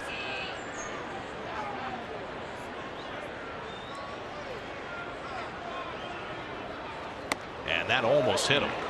2-0. Logan has bouts of wildness. Now, we saw this last night. Lucas was 2-0, and he swung at 2 sliders in the dirt and took a fastball for strike 3. Neil Walker on deck. Lucas just 1 for 23 against lefties this year after hitting them extremely well last year. He's in a big spot now with 2 aboard. And he goes after the slider and misses. 2-1. This is the same at bat. This is Groundhog Day. Trying to pull that pitch. Lucas is so, let's see that career versus Logan, he's so strong. Any part in this park he can hit the ball out of. And now it's 2-2. It's just not making any kind of adjustment. Now, in yesterday's game, he threw the 2 sliders to get to 2-2 and threw the fastball by him, and he took it. So Logan looking for the same result. Duda trying to flip the script. 2-2 coming. And he nubs one down to third. Arenado did not make the tag, gets the out at first. And they call Lagares for running out of the baseline, and it's going to be a double play. And Terry Collins will come out to argue. The second base umpire, Rob Drake, called Lagares out for running out of the baseline. That did not appear to be the case. And it goes in the books as a double play to end the inning. That's the wrong call. He avoided the tag. He did not run out of the baseline, in my estimation. And a shaking of the head 2 nights in a row by manager Collins. He stays on the dirt. He just really kind of maneuvered his body out of the way. He didn't run into the grass of the infield to get away from Arenado. You notice the third base umpire gives him a pass, but it's the second base umpire, Drake, who made the call. And the third base umpire was the closest. So that takes the Mets out of the inning. Still a 4-3 Rockies lead.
Bottom of the 8th inning, the Rockies still lead it 4-3 after a very controversial call. Yeah.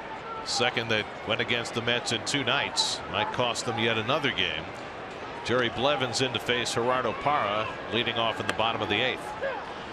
Well, first, this ball had a lot of spin. Arenado tries to get Lagares, who's by him by the time. A safe call by Carlos Torres at third base, which means no tag.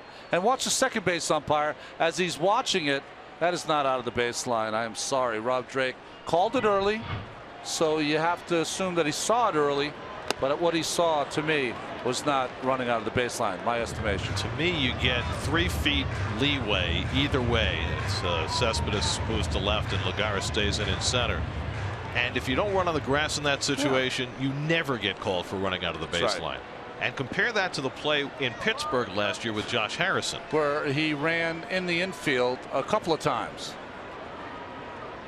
Gerardo Parra 0 for 3 today and 0 for 4 as Blevins strikes him out to start the bottom of the 8th. See, I always feel running out of the baseline is when you go to avoid a tag. There's 2 things happen here.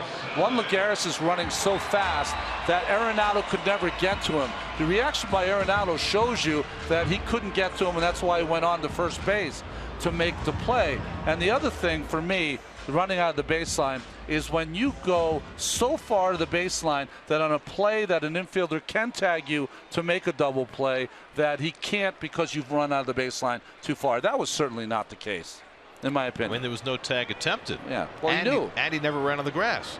So it's a double whammy. We're talking about a gold glove third baseman. He knows the timing. The timing was he didn't get to the ball till Lagares was by him. This is turning into a star-crossed road trip for the Mets. Carlos Gonzalez, meanwhile, has had a big day, a double, a walk, and a home run, his first in nearly a month. And he fouls off that breaking ball 1-1. I've always thought of running out of the baseline as a play that is obvious to everyone in the ballpark, from us up here to the people in the stands. And when it's just a kind of shifting of your body because of the athleticism of Lagares, it usually is never called. Gonzalez gets under this one. Walker, playing deep, is out there to make the call, and he makes the catch about as far away from home plate as a second baseman ever will. 2 out. That's a good play by Walker. He saw the ball before because of the bunching of the outfielders that De Aza didn't get to. So he calls it early. He gets out there, and boy, what was he out there, 100 feet? Outstanding play. Terry Collins on his way out with the right-hand hitters Reynolds and LeMahieu due up. Blevins will exit. Jeurys Familia will come in with the Mets down a run in the 8th. We'll be right back to Colorado.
the 8th inning.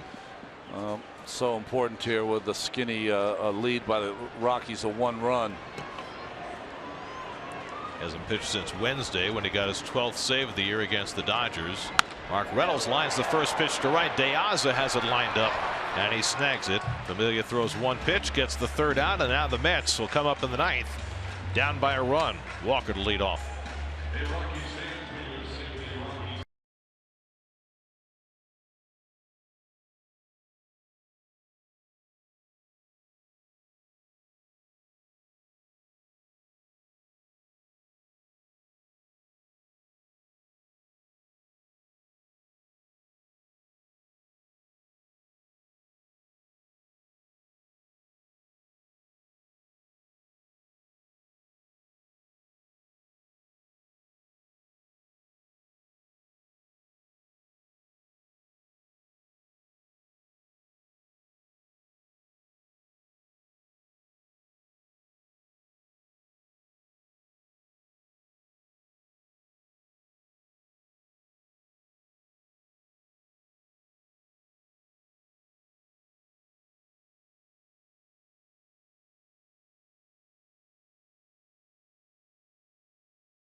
Juan Lagares called for running out of the baseline, and he's still stewing about that.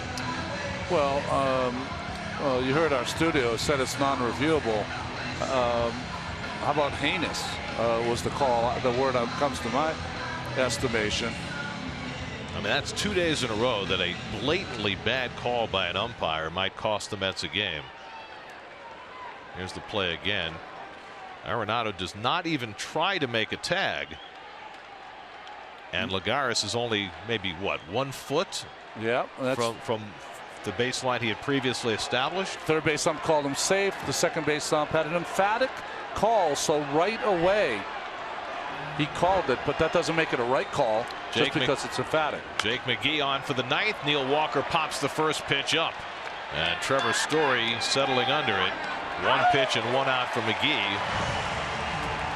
Well, Lagares is right. He's right to be hot. Well, he's saying the third base umpire is right there and call me safe. I know he's the closest guy to the play. I will say though that Rob Drake has a great angle from where he's at. Better angle because he has the runner and the fielder in his sight. You look at McGee, who saved the first 2 games of this series. He's been pretty impressive. Threw a little harder last night than he threw the night before. Plawecki swings at the first pitch and he pops it up. And in comes Blackman to call, and on 2 pitches McGee has the first 2 outs in the 9th inning. There used to be an adage in baseball that no longer is for you folks at home. If you're 1 run down, you took a strike because you wanted to get a base runner on. That is no longer. I know Walker's hit some home runs from the right side, but Plawecki you wouldn't certainly put in a home run hitter category. Well, the Mets are down to their final out, on the verge of getting swept here in Colorado unless they have themselves a rally. Eric Campbell at the plate has doubled and walked today, 1 for 2, and he takes the first pitch outside. Mets are back in action Tuesday night as they start their series at Citi Field against the Nationals with Noah Syndergaard on the mound against Max Scherzer. Coverage begins 6 o'clock Tuesday night right here on SNY. David Wright is out on deck to pinch hit if Campbell keeps it going. And a fastball strike from McGee, 1-1. Didn't know if David would be available to pinch hit. But he's out in the on-deck circle now.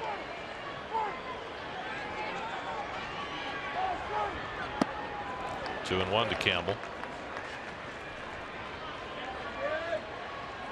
It's going to be a long plane flight back to New York if the Mets don't find a way to yank this game out.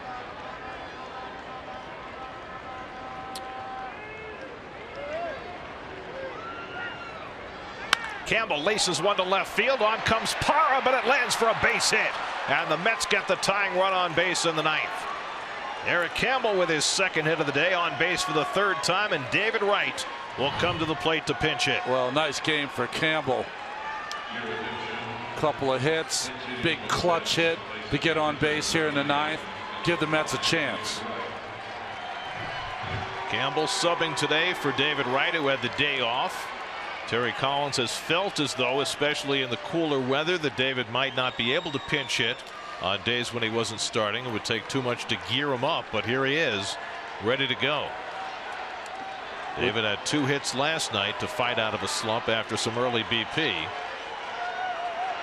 Tying run at first and 2 out. And he takes a strike on the outside.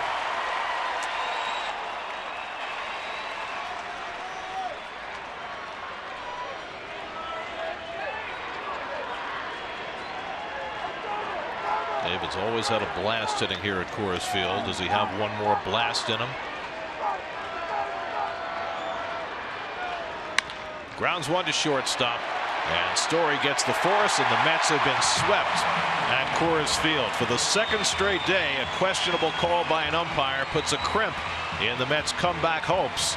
But it's the 2-1 pinch hit home run by Ryan Rayburn that put the Rockies over the top as they sweep 3 from the Mets, and the Mets will limp home with a 4-7 road trip. Well, good strong pitching from both starting pitchers. Chatwood for the Rockies, DeGrom for the Mets. He left with a lead in hand, but 102 pitches. Jim Henderson was brought in, and a veteran 35-year-old are on the bench for the Rockies. Ryan Rayburn came up with the big hit, the 2-run home run, but the base running call by Rob Drake of interference on Lagares, just like yesterday on the strikeout of Walters, is going to be on the mind of the Mets for the next few days. Mets bullpen has been so good, but Jim Henderson gives up the first home run he's allowed this season as Rayburn takes him deep for what turns out to be the game-winning hit as the Rockies go over 500 for the season, and the Mets go 4-7 on their extended road trip as the Rockies win this one 4-3 to sweep the 3-game series. Coming up tonight, Geico Sports Night 10:30. They'll preview the Mets National Series starting Tuesday night and check out the rest of the Major League action and all the basketball as well. Geico Sports Night tonight at 10:30. 4-3 the final. Colorado wins it. We'll come back with more from Coors Field in just a moment.